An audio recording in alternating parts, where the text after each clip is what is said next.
It was then that Yavin gave them the name Crusaders, which they have kept ever since, and the rest is history.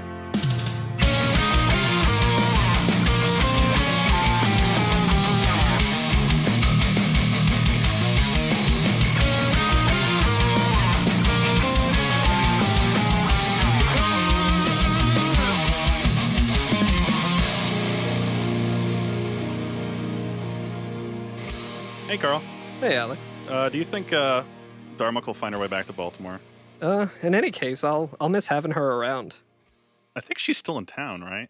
I think I'll go see her. Whoa. Hey guys. Howdy. Whoa. We're returning champion. A first for the Every FNFF podcast. Yeah, back to back. Legends only. You'll get your trophy in the mail in 1 to 3 weeks. Woo! Might be pushed back a little bit with all the post office stuff. Yeah, that's right, yeah.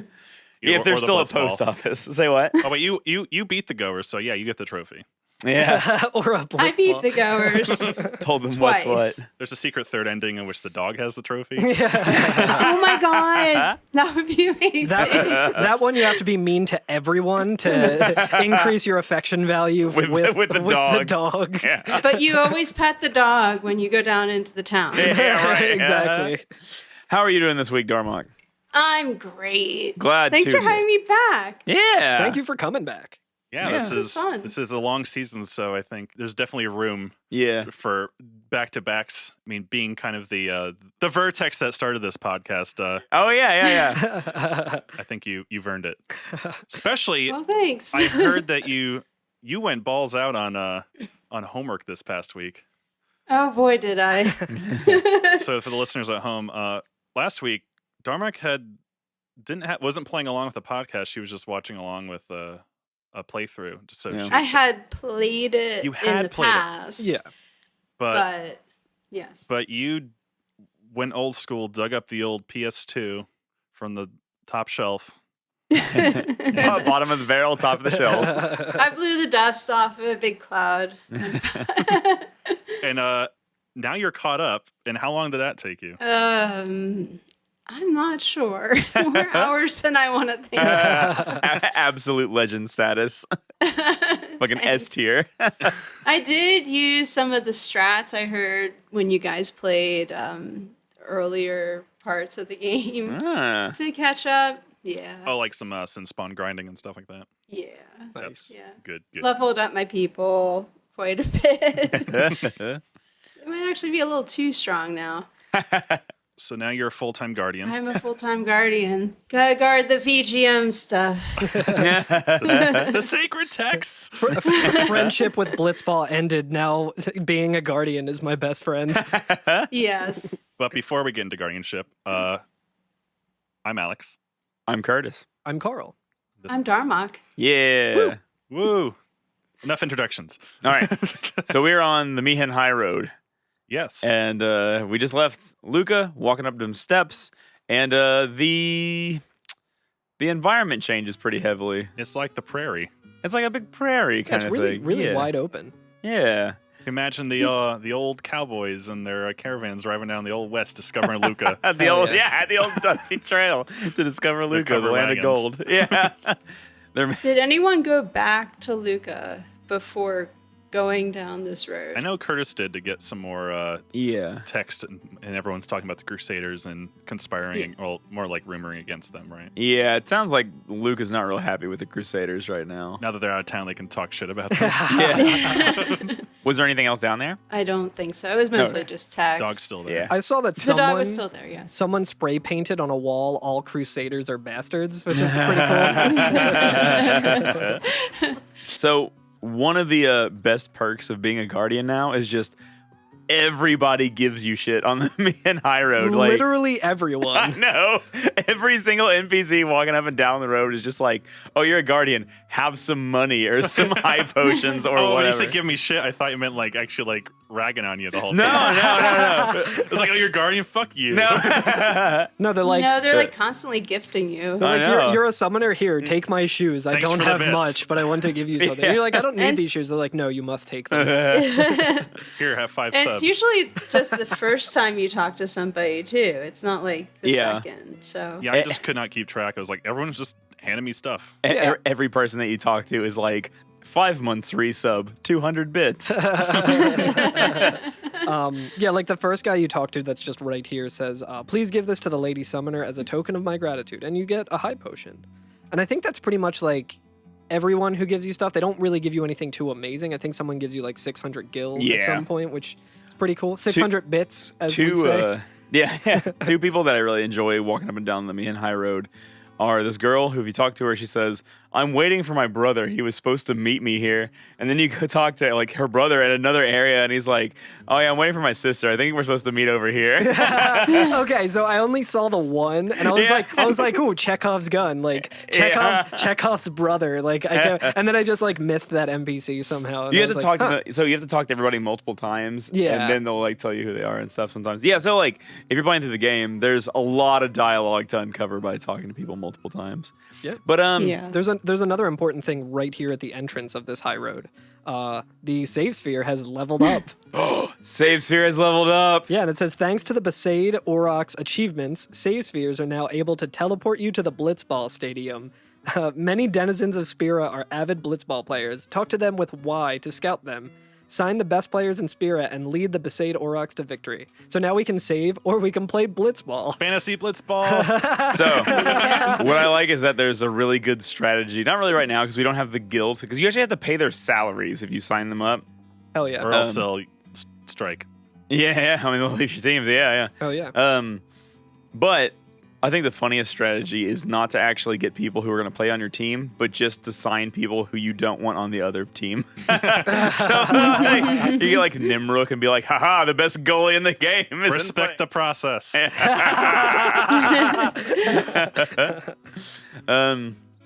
yeah, so I haven't been doing too much of that just because like it's expensive to do right now.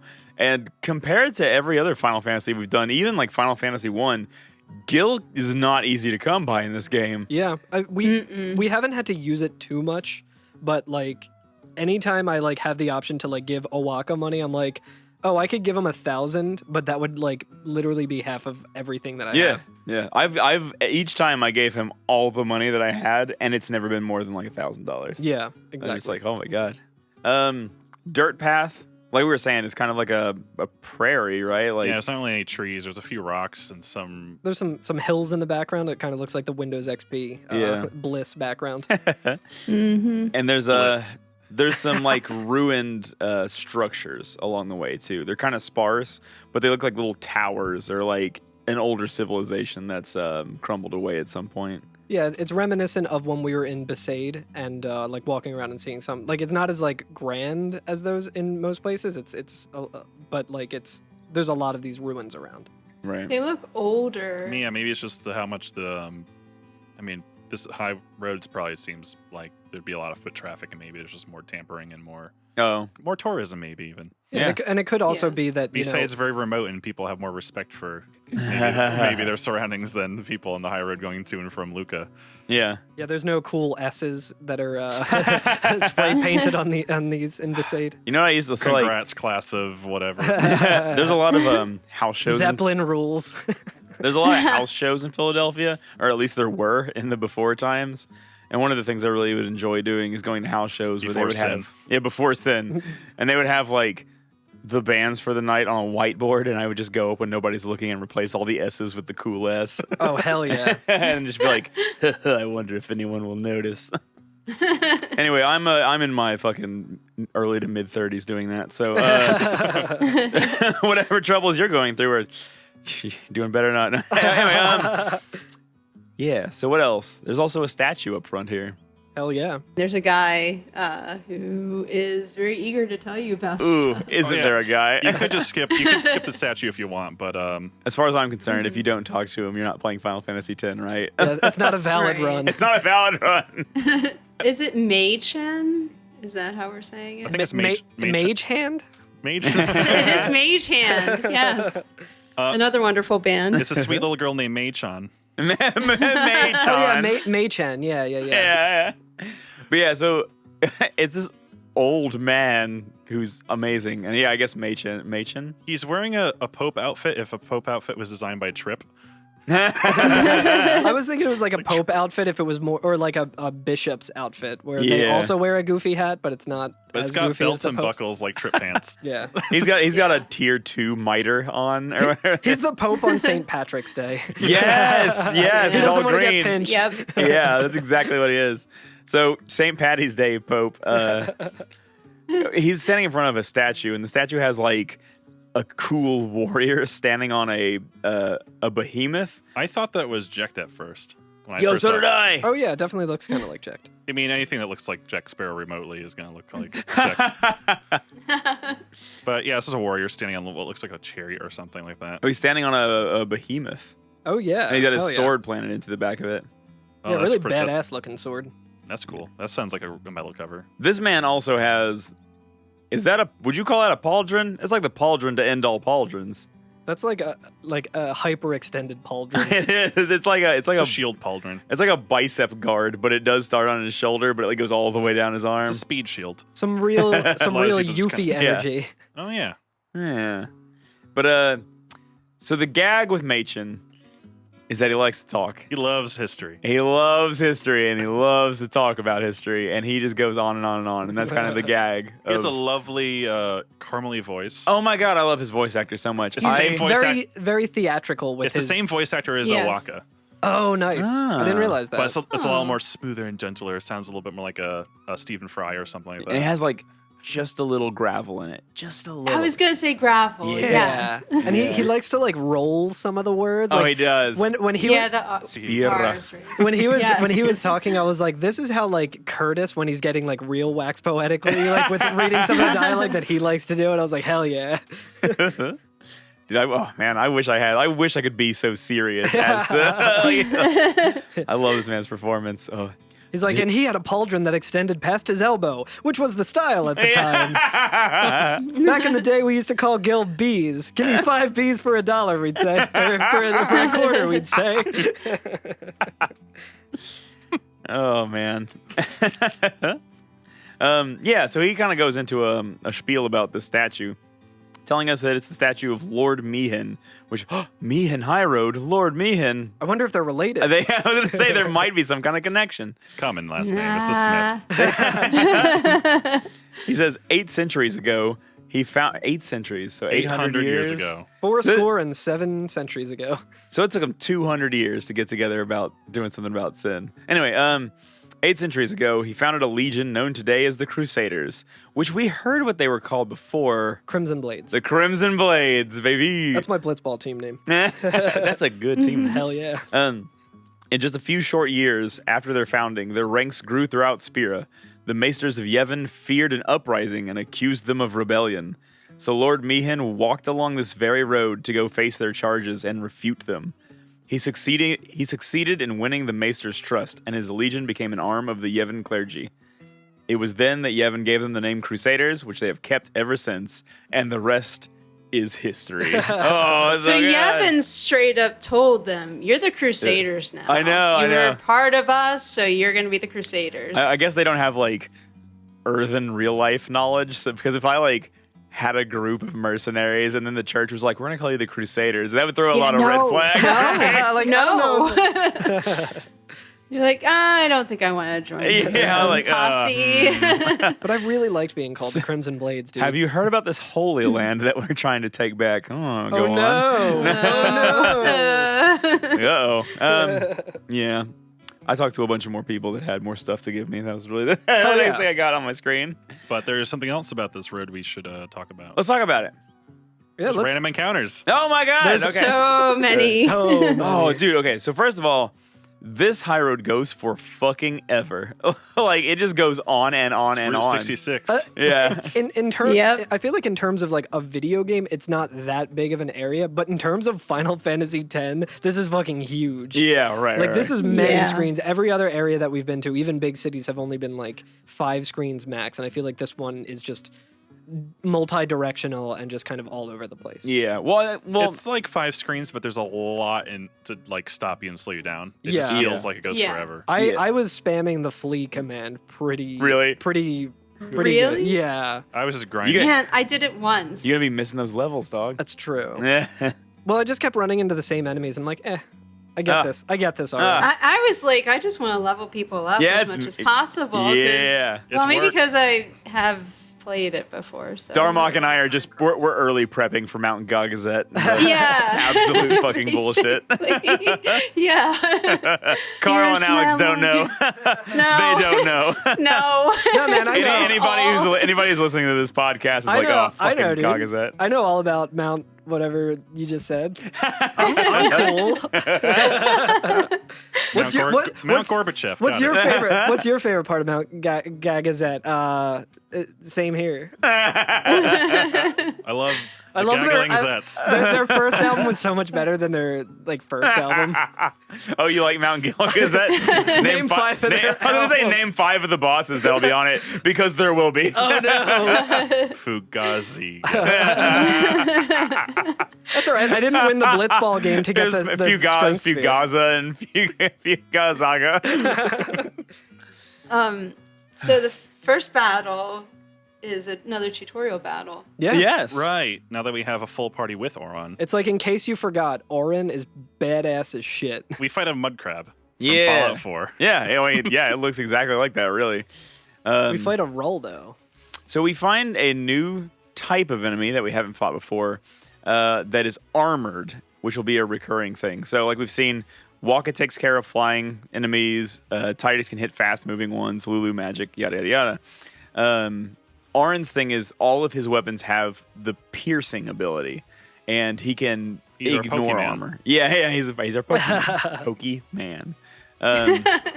But he ignores armor, so he can do normal damage to armored enemies, where other characters would do half or less. Right. Yeah. So I'll point this out though. So do Kamari's weapons. Yeah. Yeah. He does. Yeah, he's got the jumping. Yeah. Kamari, so we can start leveling up our characters here. Have you guys looked at Kamari's sphere grid at all? I have. It's yeah. pretty wild. It goes out a lot of different directions. So that's the thing. So It's a beast. Kamari is whatever you want him to be. He has a little central area where he learns Lancet and then has his last skill in the middle as well. Or I guess anybody's last skill because we can all learn them. But he has a limited number of nodes in the middle. There's really not a lot there.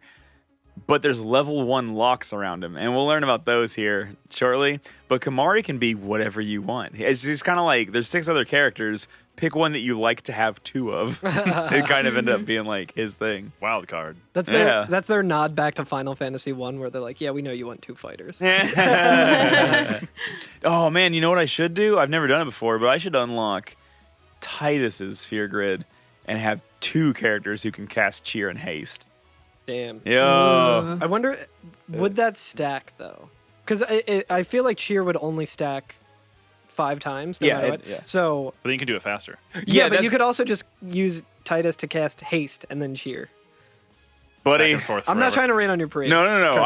I'm I'm no, sussing I'm this just out in my saying, head because I'm like, that sounds like a good idea. when we get to those later bosses, man, every fucking turn counts so Oh my goddamn much. Yeah, hell yeah. Yeah. I'm gonna be like, I'm still bright-eyed and bushy-tailed over here. Yeah, I'm like, oh my God. finally, I get some random battles. I Dude. think I'll flee from these. I think 10 is the only game, and I get that I'm not a god gamer. That's the thing, right? So like you might not have as much of a problem with Bullshit. it, but How long does it take you to beat Final Fantasy V? Shut up. yeah, but 10 is like the only Final Fantasy I would refer to parts of it as being genuinely fucking difficult. Like, what is it? Easy peasy lemon squeezy, and then difficult lemon difficult. Can confirm. Yeah, it gets to be a bit of a bastard. I look forward to getting pissed off. But yeah, I like that in this tutorial battle when Titus tries to attack the Raldo and he can't do it, Waka just goes, Told ya, Sir Orin's the best. Yeah. it's so good. And when Orin finally beats it, Titus goes, I could have done that. I do want the record to show that when Titus attacked the Raldo, he did 69 damage, so that's got to count Ooh. for something. Very good. Yeah. So that's another enemy that we're going to find throughout the Mi'ihen Highroad. And while we're on the subject, let's talk about some of the enemies that we'll see walking down this road. Sure. Oh boy. Do you want to talk about the Dual Horn Forester last?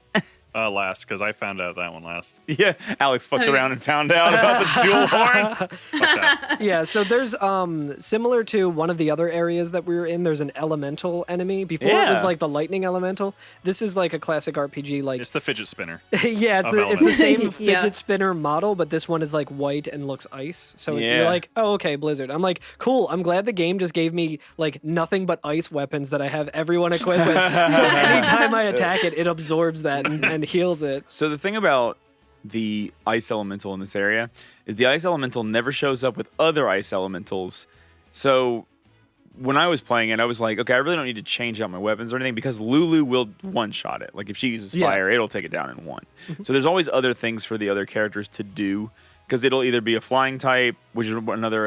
Actually, have we seen any of the flying eyeball guys? Yeah, we did. I mean, not yet, but this No, is our yeah, we see a lot of them here, but this is also a classic Final Fantasy enemy. Yeah, yeah. I think it's just like Flying Eye or something weird in this. I think usually in other Final Fantasy games it has a different name, but floating eye. yeah, Floating Eye. The floating eye. I'm trying to think. I think it has a different name in Final Fantasy VIII, but Oh yeah, probably. Fly eye.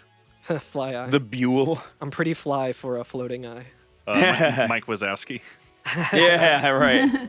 But yeah, it'll show up with either those or the Raldos or more of those like dingo type enemies that Titus is good at taking down. Right. So that's the thing. At this point in the game, they start throwing these little puzzles at you where they're like, here's your setup. Here's the enemies you need to contend with. Switch your party members out to be the correct ones. It's a kind of cool system. It's like kind of forcing you to kind of work on every character, while also Right. training you to kind of understand like every character's strengths.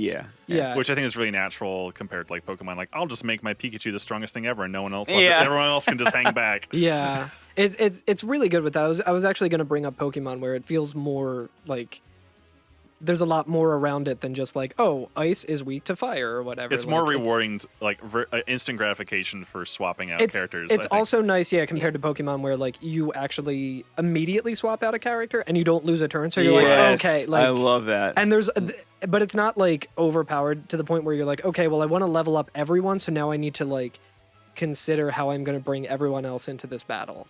Right. Like if you're trying to get the SLs up for everyone, like it's even more complicated because you're like, okay, well, who can I sacrifice a turn this time to bring in Yuna so that on the next turn she Right. can heal or whatever. Speaking of Yuna, there's a really good opportunity for Yuna in this area. So there's an enemy called the Bomb. Mhm. We can fight some bombs now. Oh, okay. Our friends the Bomb. Yeah, the little we met them on the bridge over in North Coral Yeah. back Another- in Final Fantasy VII. Another classic Final Fantasy enemy. Have any of you used the Nullfire? Or is it Nullfire or Barfire in this? Null- I think it's Null Null Blaze. Constantly. Is it Null Blaze? Null Blaze. Null Blaze. There it is. Yeah, constantly, right? Because Yes. it automatically targets all of your party members at once, and it completely removes damage from fire. So whenever I saw a bomb, I was like, oh, it's Yuna time, baby. I'd bring in Yuna first thing, cast Null Blaze, and then the bomb just would not be able to do damage. Nice. And I could just sit there and be like, I'll either kill it or not. Who cares? It doesn't matter if it explodes or not, because I Oh, won't that's take awesome. damage from it. Doesn't Yeah. take self-destruct damage? Nice. So you are safe. You are safe as long as you have Null Blaze. That's I awesome. used Kamari to get self-destruct. I'm really excited to try it out. Yes! Oh, Yeah, I shit. did that didn't even too. think of that. I kept using Lancet on like every enemy I encountered. I'm like, I was like, Dual Horn's got to have an ability. It does. Does it? I think so. Fire breath. Fire breath. Yeah, fire Interesting. breath. Yeah. Oh, do you have to be hit by it or can you use No, you just had to Lancet? use Lancet on it. I thought I did. Maybe got it. So when you get hit by one of the bombs, I guess it tackles you, or I'm not sure what that attack is Oh, that's called. true. It does have a physical attack, yeah. Yeah, he just bonks you, right? You have to recast that on whatever character that is. You no longer have the protection. Yeah. Oh, what no, I it's was- a Interesting. single. It's a single use. Yeah. Yeah. I see. wonder. That's true. I wonder how that works because I have at this point. I think Kimari and Titus both have accessories or like defense items that automatically have Null Blaze on them. Okay. Actually, no, I don't think it's automatic. I think it's only when you're in like low health. Now that I think Okay. about it, so that might. Did you guys see my message that I put? I thought it was very interesting, so I'm just gonna go ahead and say it. I put it in the Discord. I've been playing Final Fantasy X-2 in Japanese, and I can't read very well, but I can read some things. And the SOS status is called pinch status, and I was like, oh, like you're in a pinch. Oh, That's that's so so cute. good. I love that. I like that. I Nice. like that a lot. yeah. Surely we'll never be in a pinch in this game. Surely Never. not. No. Smooth Never. sailing from here on out. So there's another enemy that we were beating around the bush talking about. Yeah. But I was really confused because playing on Switch, I did not encounter this until the very end, but on Steam, I encountered it like 5 or 6 times. Oh man, I got a lot of these guys. I got a bunch of them. Yeah. But it's called a duel horn, which is kind of a doggy-looking dragon thing. Yeah, it's it reminds me of like a grindle, I guess, would be like the fantasy animal that I think of. It's a quadrupedal animal with these 2 giant gnarly fucking horns coming out the back of it. Yeah, it looks like a werewolf, but combined with like a Komodo dragon or something. Yeah, Hell yeah. Like he has a problem with his shoulder blades. They're kind of growing out. Of his yeah, back it does. Yeah, and backwards. Back horns. but it has an attack called Gore. Oof. Oh god, it sucks. And Gore can do like 700 damage, which for like half of your characters is just 1-hit KO. I think from my first encounter with one, it used Gore twice in a row. Yeah. And just hit 2 of my characters. Didn't kill them, luckily, but like they were all down to like 100 damage. I'm like, well, that sucks. Carl was in a pinch. So yeah, as soon as you see a duel horn, He's like, oh, my null blade's activated. I'm safe now. so yeah, the first thing you want to do if you see a duel horn is walk out and cast Dark Attack So because he's very susceptible let me to tell being you, blinded. there are multiple options, and I have a very good option for everybody. You're right, though. You're right. Blind it, have Orin power break it, and you're fine. Because then, even after a power break, Gore only does like 300 damage. You're fine at that point. I got a really good strategy as well. Go back to Luca. Go to the inn. Go to the Wii U game battle that they have in the lobby and do the demo battle where you can do like fiend info because it tutorializes it where it's like, oh, there's going to be some hard enemies coming up. Here's how you deal with a bomb and here's how you deal with a dual horn. Yeah. So you can definitely do that for like low stakes, like learning how to actually like, do this fight and try a couple different scenarios where like if you lose, you don't get a game over. Y'all want to hear a great fucking strategy for him? No. None of his attacks can hit Veil 4. He can't hit a flying target. Oh shit! So you just get it for free. Oh my god, Yuna is seriously OP in this part. Dude, oh my it's god, so good. Best character plotline wise, best character in battle. Like in this house we stand. In this house we stand Yuna. And the thing is, like, I liked going up against dual horns because dual horns drop ability spheres, which are a little bit more rare. Yeah, dude. Yes. So good. And if you're playing the old PS2 version, like I am. Yeah, you don't have the option. A little more rare. Yeah, a little more rare. So in our version, they added some things for the remasters to force sphere drops. So Waka has a skill he can use that will force the enemy that he hits to drop an ability sphere when it dies. You talking about extract? You talking about extract? I'm Yo, talking about extract. I'm trying to talk about extract. Yeah, absolutely. So I actually have 2 extract moves at this point, where I think Titus has speed extract. I think I might have even gotten one with Kimari. I can't remember which it is. I think it's like mana extract. Yeah. But yeah, you basically just get a free drop of whatever sphere you want, which kicks ass. Like before going through this part, I was like, it's been a while since I've actually used the sphere grid because I keep forgetting about it. I'm so used to like RPGs being like automatic like level up. Yeah, right. So I went through and I like optimized my pathing through the sphere grid, and I was like, oh yeah, I don't know what this extract ability is, but let me try and get it. And then I got it, I'm like, I am so glad I got this ability. Wow. Especially because like if at this point in the game, like Alex, you were saying you didn't see dual horns until like the last area. Like these are like the only guys who drop ability spheres, and it's really easy to run out of them here. I got really lucky and found a whole bunch of dual horns, but I was gonna say the other reason I really like to run into them is because I can use Velafor on them and only have Yuna get experience. She can level up a lot on these guys. So I was really able to keep her stats up because we're getting ready to meet another character. Yes. Where Yuna's stats may come into play. It might be necessary. But before that, okay, all right. There's a lot of other stuff. Yeah, so there's like a big structure, just kind of like off in the distance, like a gazebo. A gazebo, a nice little gazebo, ruins. And Titus is just kind of standing there looking up at it. And then the Meehan just kind of walks up and he says, "Do you know what those ruins are from?" And Titus is like, some old city. And then like Yuna walks into frame and he's like, "Correct, a city most ancient. A terrible testament to sin's power. I tremble every time I see them. Compared to Simps, Compared to sin, humans are mere mud puppies. Mere mud puppies. The way he says mud puppies is just so... I love the way he says it. It's really good. So much plosive. Mud puppy. Yeah, I was streaming, and someone was like, "Oh, this would be a great audiobook reader." Oh, yeah. Yes. Alex is like, how can I work on that book? I would like to A brief history of Spira. I'd like to tell the listener that while Carl read that, he had his hand out like he was fucking doing like "Alas, poor Yorick" from like Hamlet. It was really cool. Oh, he's got the skull. Oh, he has a skull. Oh, nice. Yeah, but Yuna's saying, but I believe humans are the only ones capable of defeating sin. Machen says, "A good reply. I am relieved to hear you say that, milady summoner." Milady, he tips his pope hat and says, Milady summoner.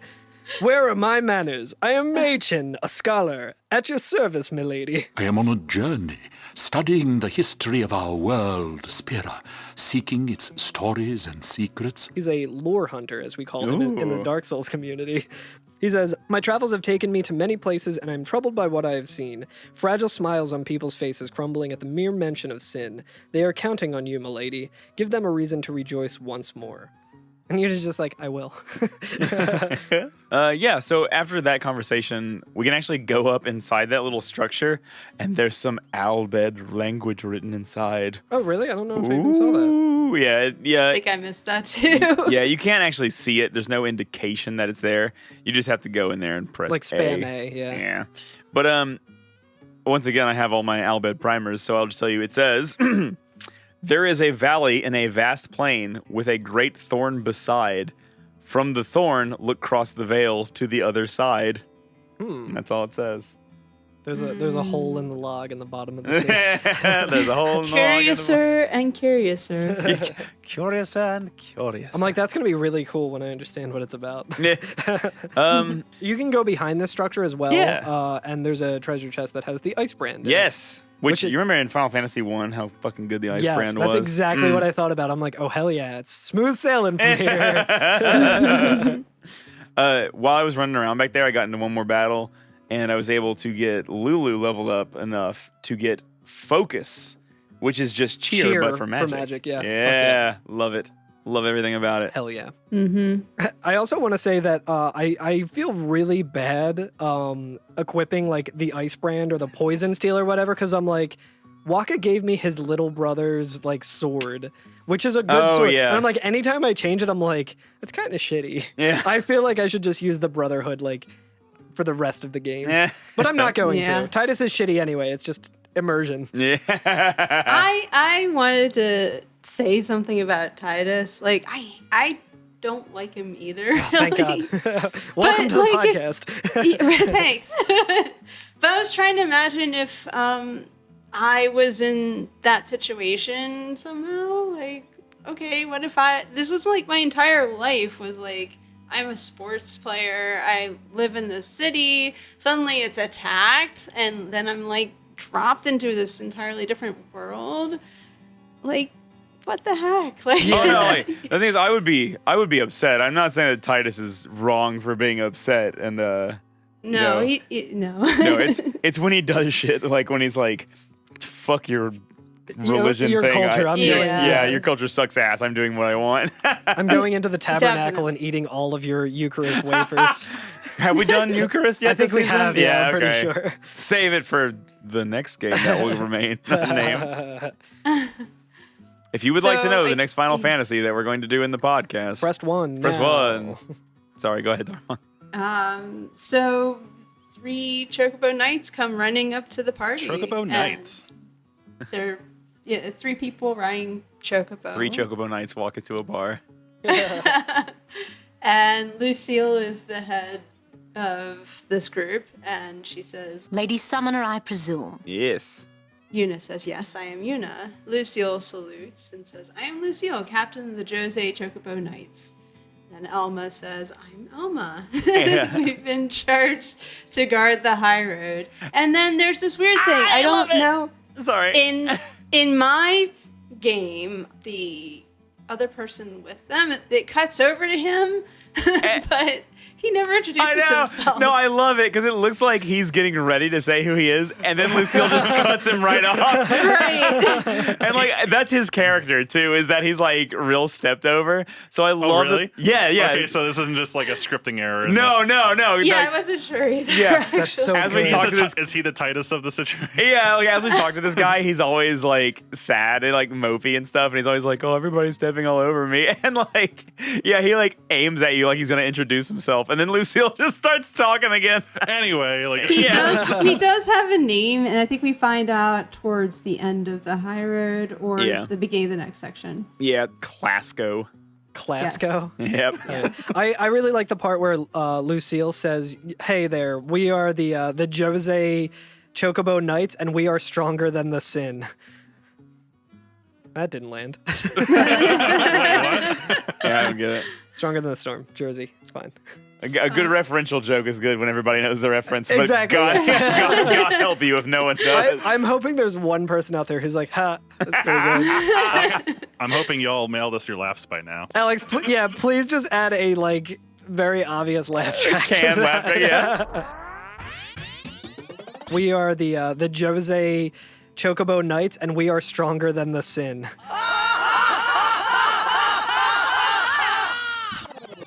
So Lucille goes on, there have been reports of a large fiend appearing in this area with a taste for chocobos. Do take care, Summoner Yuna, if you are to rent any chocobos. Love some chocobos. That's good eating. Yum yum. It's Yum, like yum. chicken, right? And yeah, like everyone says, cool, we'll be careful. It's like, cool. Hope we don't run into that thing. But yeah, Titus immediately just is like kind of like thinking to himself, and he says, A large fiend? Let's go get him. And Orin is immediately, why? "Yeah, it's so good." Why? That's Why do not you our problem. Yeah. I don't want to fight anything we don't have to. Yeah, we got our own shit to deal with. And Titus just says, it's the right thing to do. Yeah, and Oren goes, "It's the right thing to do." Yeah, and he just And then he starts like laughing. And Yeah. like Titus gets all embarrassed. He's like, what'd I say now? Yeah, and then Oren goes on and he says, Jecht said that a lot too. Oh, And, you like, know what my least favorite thing in the entire fucking world is when somebody in my family's like, "Oh, you sound a lot like your dad," and I'm like, "Take it back, fucking take it back." I love that like Titus is like embarrassed and We're kind just of like, copies of our parents. Shitty clones. We are. Just shitty Mako clones. We're all just clouds to our parents, Zach. Shit sucks. But yeah, like Titus is like all embarrassed and he's just like, oh, like, and then like as soon as Oren says that, he gets like noticeably like pissed. Yeah, and then Oren says, and every time he said it, it meant trouble for Braska and me. Which, like, I love this developing story of Oren, Braska, and Jecht on a quest. Yeah. Like, ooh, that's the buddy cop thriller that I really want to get into in this. Yo, hell yeah. I think that was maybe like the rumor if there was going to be an X3 that would actually be like a prequel. Oh, That would've be been pretty cool. cool. Yeah. Oh, maybe yeah. they'll still do it. Who knows? Yeah. It's like in Guardians of the Galaxies when like Sly Stallone shows up and it's like he's the original, like one of the original Guardians of the Galaxy. Miley Cyrus is there as a robot for some reason. X2 is like X2 is the sequel, the girl road trip, and the prequel is the boys road trip. Oh, yeah. And then I guess 15 is also a boys road trip. Anyway, Sure is. Ass out. which means 16. Yeah. I'm sorry, I got lost. So yeah, I don't think there's too much more going on here, but there is an NPC that we can talk to who is pretty significant, I would say. Oh, yeah. We meet our Yes. first Pokemon trainer. Yeah. I love shorts. They're so comfy. They're comfy and easy to wear. Oh, you know what? Before we go on, I just want to say, if you now run all the way back to the other end of the high road where we came from, Lucille and Clasco are there, and Lucille just says the same thing. But if you talk to Clasco, he says, "It's okay. This is all I'm good for anyway." Aw. I was like, Clasco, buddy. Sorry. Stand up for yourself, buddy.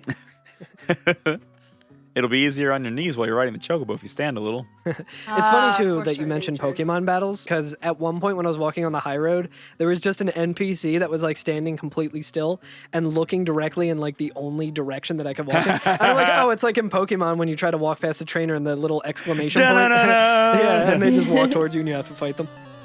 Yeah, but there's a woman here and she says, a summoner party. And Yuna says to her, "Oh, you're a summoner too?"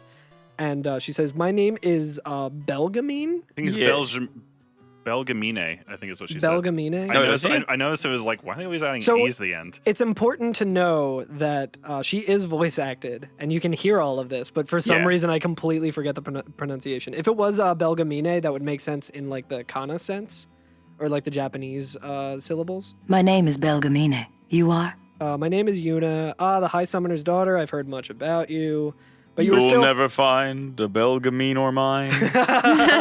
But you were still fresh on the road, are you not? They kind of go on, and basically they kind of just say, I might have a few things to teach you. Let us see which are stronger, my Aeons or yours. Yeah. A one-on-one match. Not to the death, of course. What do you say? And then you can choose to fight or pass. It's probably worth it to just fight here. Yeah. I don't know what happens if you say pass. It's probably just you come back. Yeah.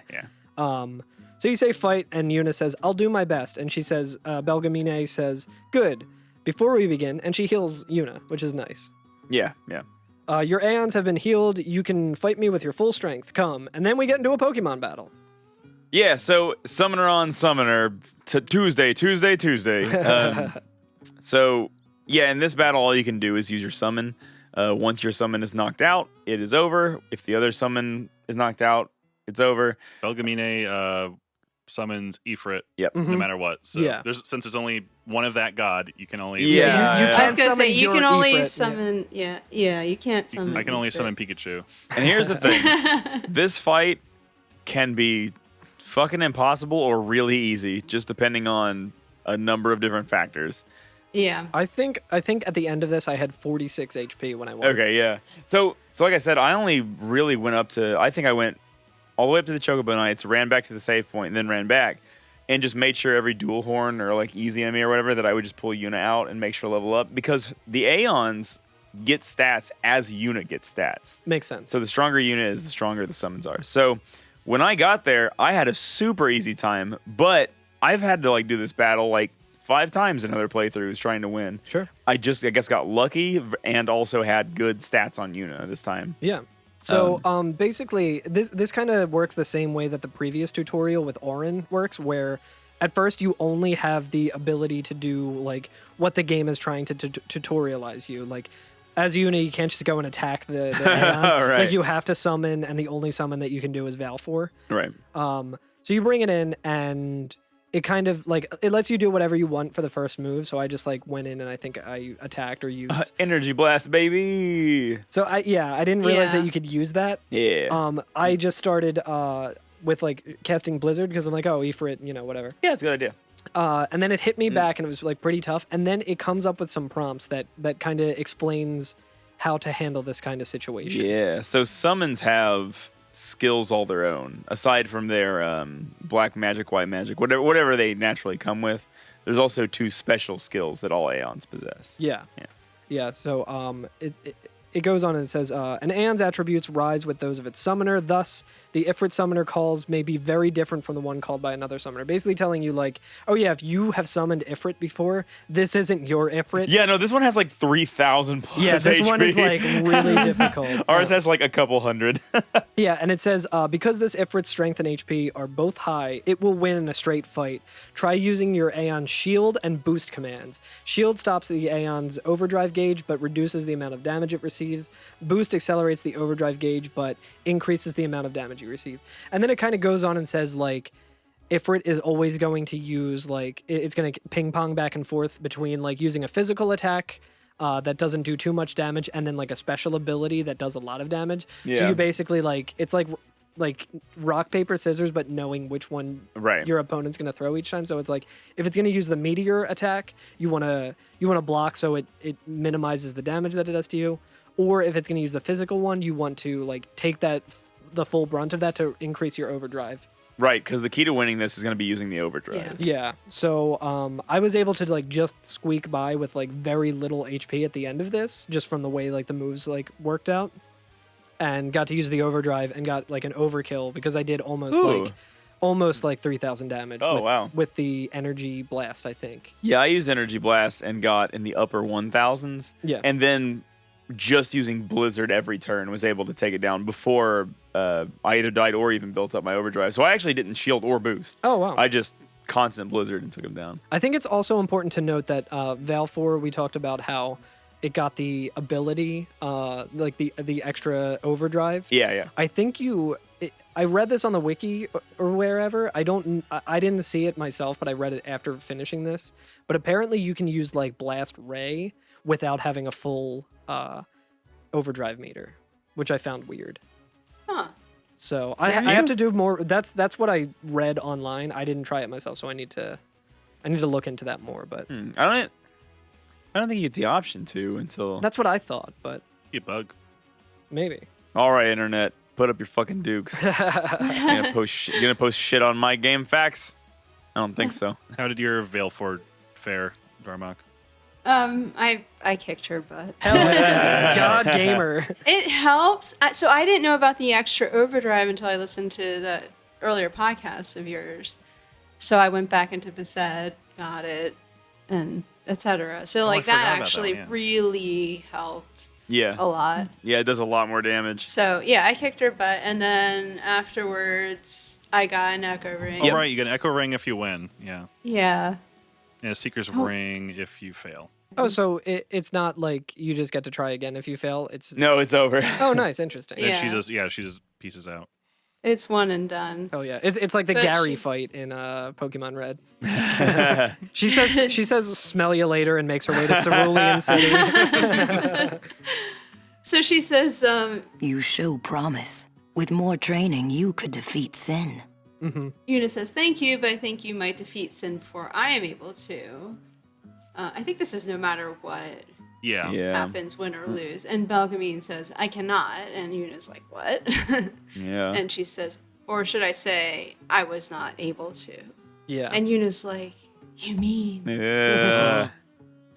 Belgamine bids her farewell and says, we'll meet again. I know. I was like, Smell you later, Gramps. kind of like they're kind of tipping the hand real early on Belgamine's story. yeah. Yeah. I was like, yeah. well, don't leave it a mystery, I guess. Was that Noel Fielding from IT Crowd? yeah, like putting her hands up. But yeah, so something's going on with Belgamine, and when she was like, I was unable to. I think there's one of two ways that can play out. One, she peaced out as she was getting ready to fight Sin and was like, maybe not. Or like all of her guardians died, or she was unable to fucking summon or whatever. The final Aeon. Or Cast Holy. or she's just like a ghost. This would be one of those two. It's Final Fantasy, man. It's gonna be one of those two. Those are your options. She's your mom. It's When I- actually Titus's mom. When I first played this, I was like, oh man, she must have gotten beat up really bad. Really? Yeah, I literally, I was like, well, she only has Ifrit. She's bringing out Ifrit. That's her strongest one. Wow, she really like She got went up her against butt Sin and was kicked. like, yo, check this out. My Rattata's the best. yeah. Now playing it, I'm like, oh, Yeah. yeah. No Bahamut. At this point, I learned life with Una. So Oh, nice. Una can now resurrect the dead. Yay, zombies. Yeah. Oh, no, we'll get to zombie effects. Oh, yeah. On the next screen, Elma's riding around on a chocobo and just says, our prayers are with you. So thoughts and prayers, Elma, thanks. A lot of good you did there. Oh, but we do meet, so there's a little girl who's like tending some flowers here, right? In this next area? Yeah. Not Yeah. Aerith. Not Aerith, and she runs up to us and says, You're a summoner? and Una's like, oh yeah, I'm Una. And she says, I'm Callie. Una's, nice to meet you, Callie. She says, Lady Una, are you going to bring us the comb? And Una tells her, yes, very soon. And I guess that's her mother, or maybe her older sister, standing there with her, this girl, Callie, who says, we're looking forward to another comb, my lady summoner. And Callie's just running around in circles screaming. Yeah. And she bids us luck and luck to the Guardians. And then Titus says, what's the calm? And Lulu tells us, the calm's a time of peace. It comes after a summoner defeats Sin and lasts until Sin reappears. Which answers the question I keep saying all the time throughout this podcast, where I'm like, it seems like everybody's defeated Sin at this point. Like, Yeah. there's a odd amount of Sin existing for for it being beaten so It's many like times. jury duty. Yeah, you're never done with it. Dude, Especially I never- where I live. Oh my God. really, Every yeah. 14 months. Ooh. Oof, really? Yeah. Oh, yeah. I didn't have jury duty at all when I lived in Kentucky. I've had it 3 times since I moved to Philly. I've never updated my address when I moved, so they can never find me. Yeah, I think I also haven't updated my address enough because I did have to do jury duty like once or twice, but it's been years. Yeah. I'm gonna keep running. All right, so I don't want to have to do jury duty, and I don't necessarily want to be on the jury and stuff like that. However, I've never been picked for it, and it does hurt. So basically we're being explained that Sen dies and then is reborn all the time. And Titus even says, I thought it was weird. Yuna's dad defeated Sen 10 years ago, right? But Sen's still here. It didn't make much sense till now. So I'm with Titus on this one. Yeah. Yeah. Yeah. And then he looks like he's getting ready to be on a thought, like getting ready to say something. He's He like, goes, wait, if it just comes back. yeah, and Yuna stops him and is like, don't say it isn't worth it, because it is. Yeah. And then there's a little voiceover, which I feel, to me, feels out of place. And maybe this, they just didn't have enough time to record a line for Yuna. But because this feels like this could have just been something that she said. Yeah. Even for a little while, people can sleep in their beds without being afraid. That kind of time is worth anything. Don't say it isn't worth it. Your words that day, Yuna, I remember them well. Yeah. I feel like Sakaguchi had just watched Stand By Me or something, or The Sandlot. He's like, you know what? No, we do need more exposition from a faceless narrator right. of the main character. But yeah, it's just Titus's voice over talking, but silent. This is a really weird editing choice. Yeah, it's very strange. It's like, ooh, okay. So yeah, I guess our big mission is to go defeat Sen for 10 years. So that's good because that's 10 about more as long. years. 10 more years. Oh my gosh. And then the best scene in Final Fantasy X. There's so many good scenes in Final Fantasy X. But there's just a blitz ball on the side of the road. So this is what I was talking about earlier. Yeah. You want to tell us about it? He succeeded. He became blitz. Yeah, he did. Just rolling. I don't know if you've ever seen Rubber, the sentient tire movie. Oh, yeah. Well, I'm just imagining that, but with a fucking blitz ball just rolling around. I saw He's like, I'm so Flubber, excited. the sentient goo movie. Hell yeah, Robin Williams. Shout out. Headmaster Sid. Flubber's a flan. Yeah, so he's all excited because the boy achieved his dreams and he sees his friend Titus again. And he's very excited to see him. And he's like, cool, I can finally tell him that I achieved my dreams. And Darmock, what happens when you walk up to the blitz ball? Well, I think a little boy goes and says, watch out. There are fiends everywhere. Here, you can have this. It gives you soft, right? Yeah. Oh, but I think that was I missed that. So there's a little boy, I think, before you kick the blitz ball, you can talk to this little boy that Darmock just Wow, mentioned. spoilers, Alex. Yeah. But yeah, he has a few other lines, like, I'm watching the Crusaders pass by. They look cool. But then you can just punt the ball, right? Yeah, you just go and just kick the ball out into the fucking horizon. Fanfare. It's like, Listen, So I was getting really grumpy at this point of my playthrough, and I just kicked the ball. yeah. I am fully immersed in this game. I'm like, okay, this game is making me be culturally insensitive to the religious teachings here and stuff. I'm playing as Titus. I see a blitz ball. I'm gonna do one thing with that blitz ball. So I went up to it and I interacted with it, and Titus just winds back his foot and kicks it as far as he can go. And then the little boy runs up to him and he's like, hey, what are you doing? He has 3 great lines. Yeah. right after another. Do you want to read him? Yeah, sure. Okay. Line 1. Hey, that was my ball. Titus just rolled up and just kicked this kid's fucking blitz ball out into the fucking horizon. What was the famous quote, the Shaq quote? Fuck them kids. But then he says, "Gee, you really socked that puppy."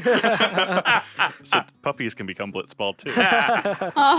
And then I was like, that first one was funny. That next one was great. And then the third thing made me pissed off. Hey, fuck you again. Why? Yeah. Hey, kid, you're all right. And then he says, why don't you become a blitzer? Maybe someday you could play for the Goers. Hey, go fuck yourself, kid. You don't know a good blitzball team if it kicked you in the ass. And this is why I didn't find the quote brother No. for the girl earlier in okay. the road. Yeah, because that is the brother. Yeah. Ah. Oh, interesting. He runs off after that last line. Yeah. the goers and whatnot. All right, Yeah, you better run after that. I'm like, I'm gonna talk to. Nope. All right, before you kick the ball, if you talk to him 3 times, he says, "My sister's waiting for me, but who cares?" Real little brother energy. Yeah. There. Yeah. I bet she's worried about me. You can go and talk to a crusader as well, and like whichever one you talk to first will say, "This ring helps keep flames at bay. Please give it to the lady summoner," and he gives you a red ring. Red ring. So then you get the null blaze ability on Yuna as well. I think it also has the HP threshold. Yo, there is a chest around here with some fucking gil in it, and I Hell think it's yeah. the most gil I've seen yet. What is it? 1,000? 2,000. 2,000. Hot 2,000 dog. gil.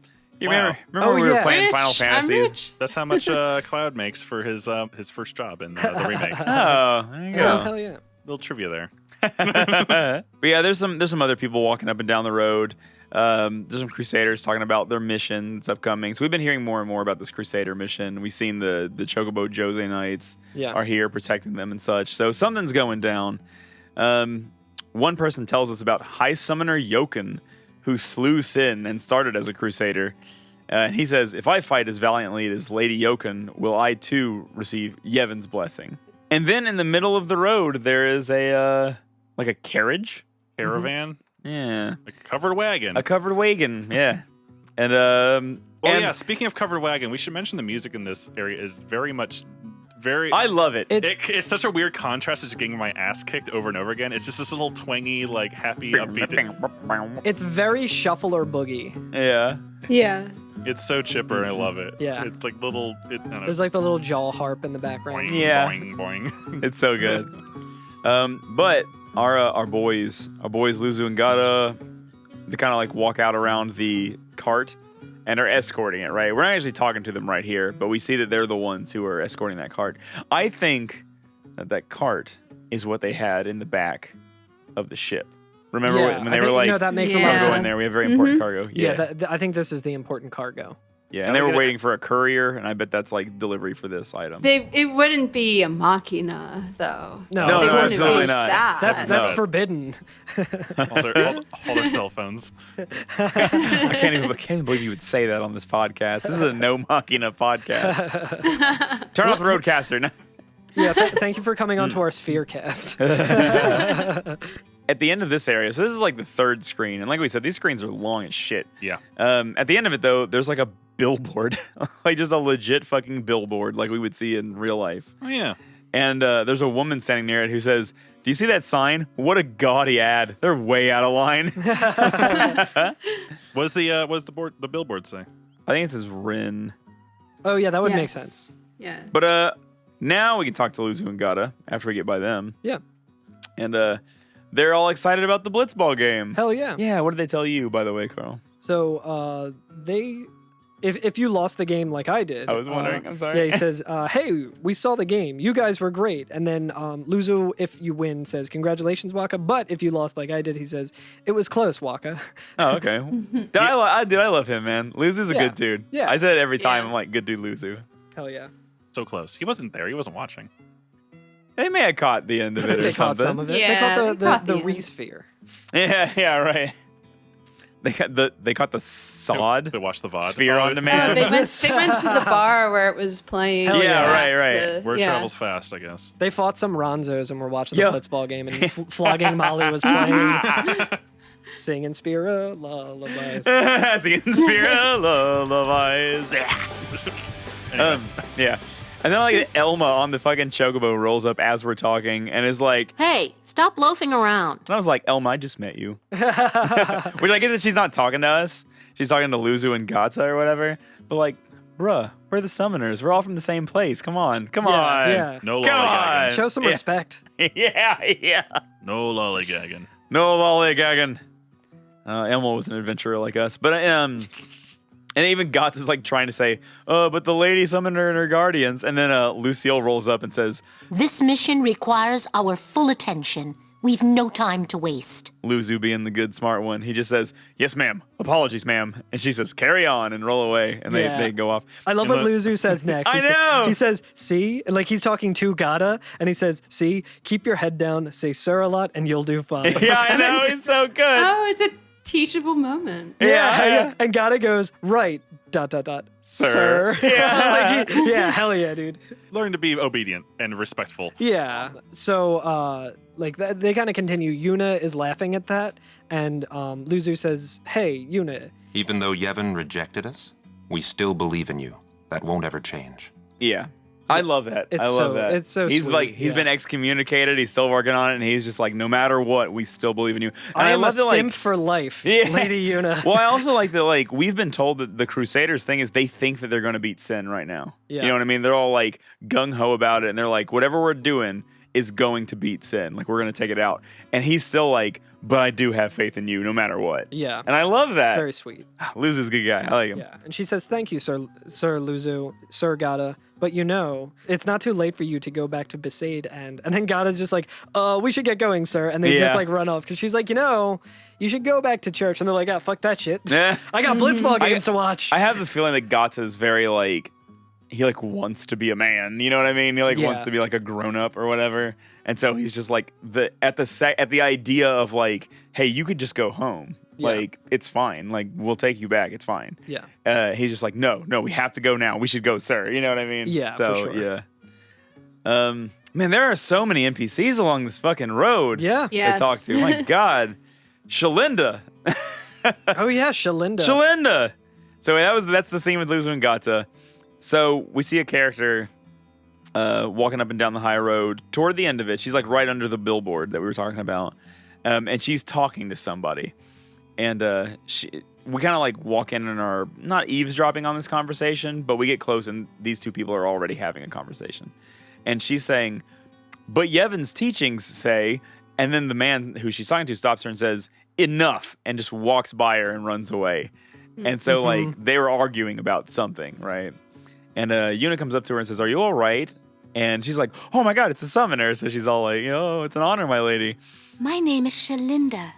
I am a disciple of Yevon. And Waka asks, what was all that about? The Crusaders operation? Yeah, and Titus says, you mean the one Gata and Luzu were talking about? And Shalinda goes on and says, I heard they were to use forbidden machina. I had to stop them. And Titus is like, huh? Huh? Why? And then Lulu goes on and says, the use of machina is strictly forbidden by the Yevon priesthood.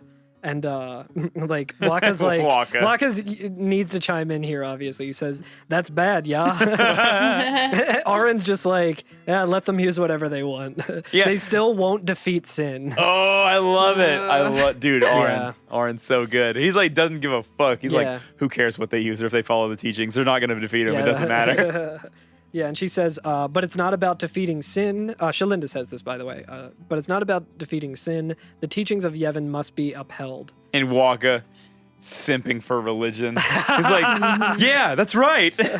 Yeah, and Shalinda goes on and says, but you don't understand. The Crusaders won't even listen to me, and it's all because I'm just a lowly acolyte. And Yuna, like, is forever building everyone up. Yeah. She says, don't say that, and is just kind of like staring at her and says, well, I haven't been a summoner for very long myself, you see. Still, I can't put myself down every time I fail. People are depending on me. They're depending on both of us. Yeah. And Shalinda's like, yes, you're right, my lady. Absolutely right. Gosh, that could go for a lot of things in life. Yeah. And she thanks Lady Yuna and says that she now has the courage to finish her training and that she will do her best to go to a temple and become a nun. Yeah.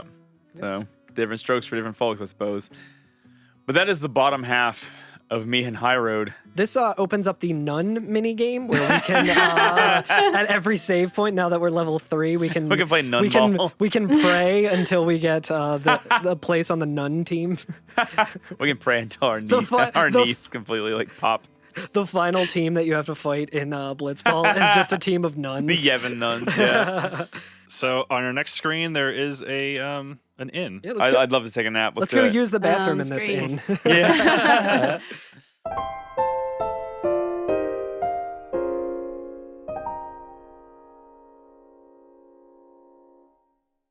I'm gelling. Are you gelling? We are at gelling.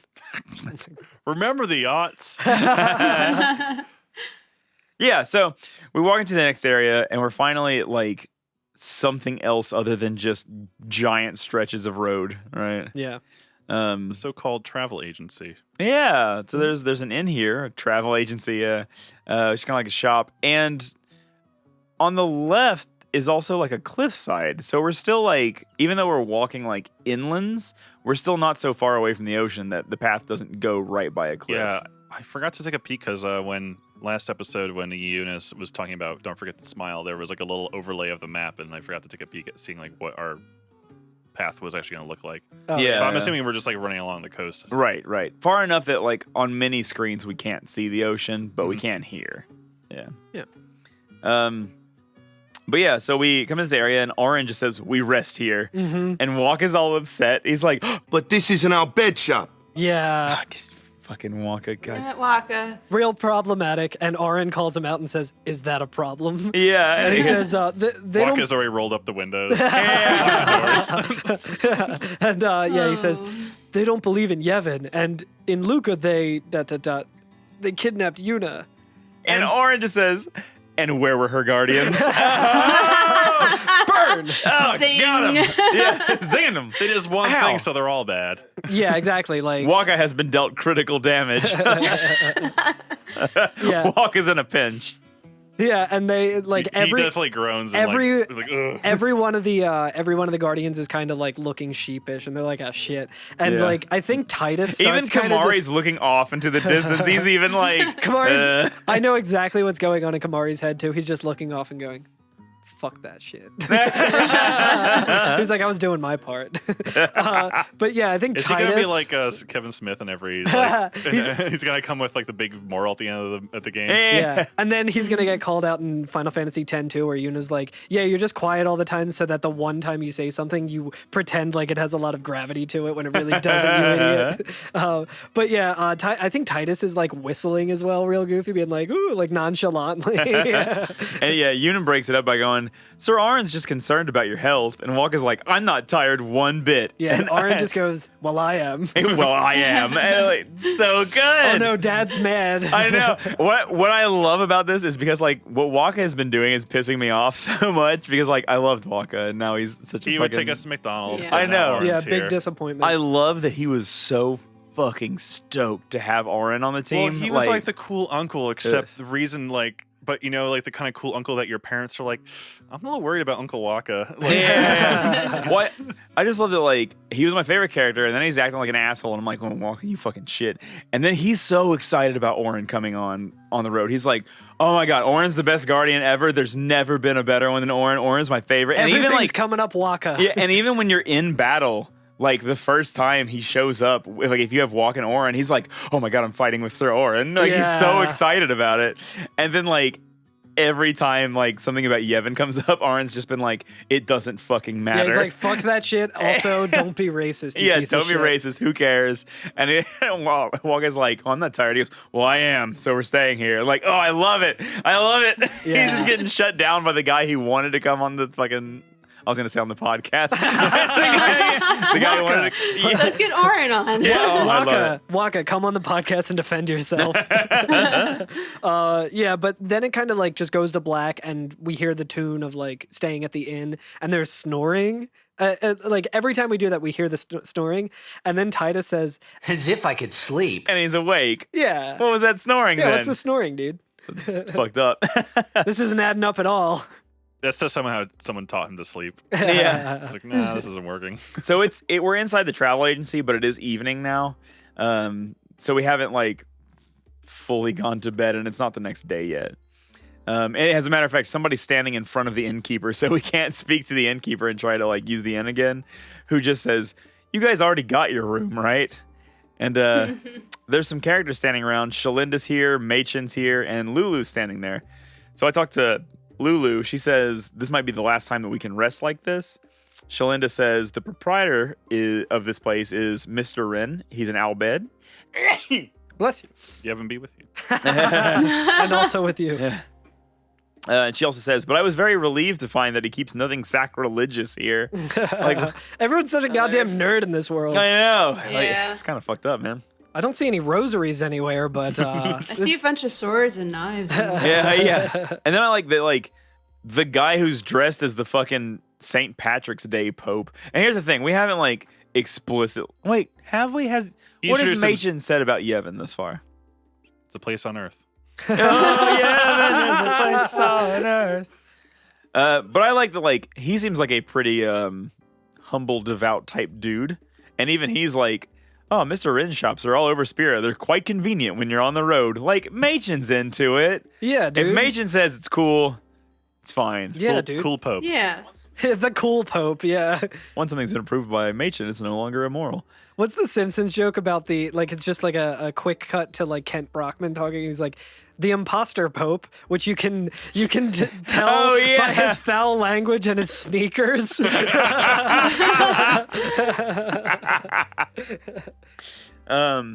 Meichin. Yeah.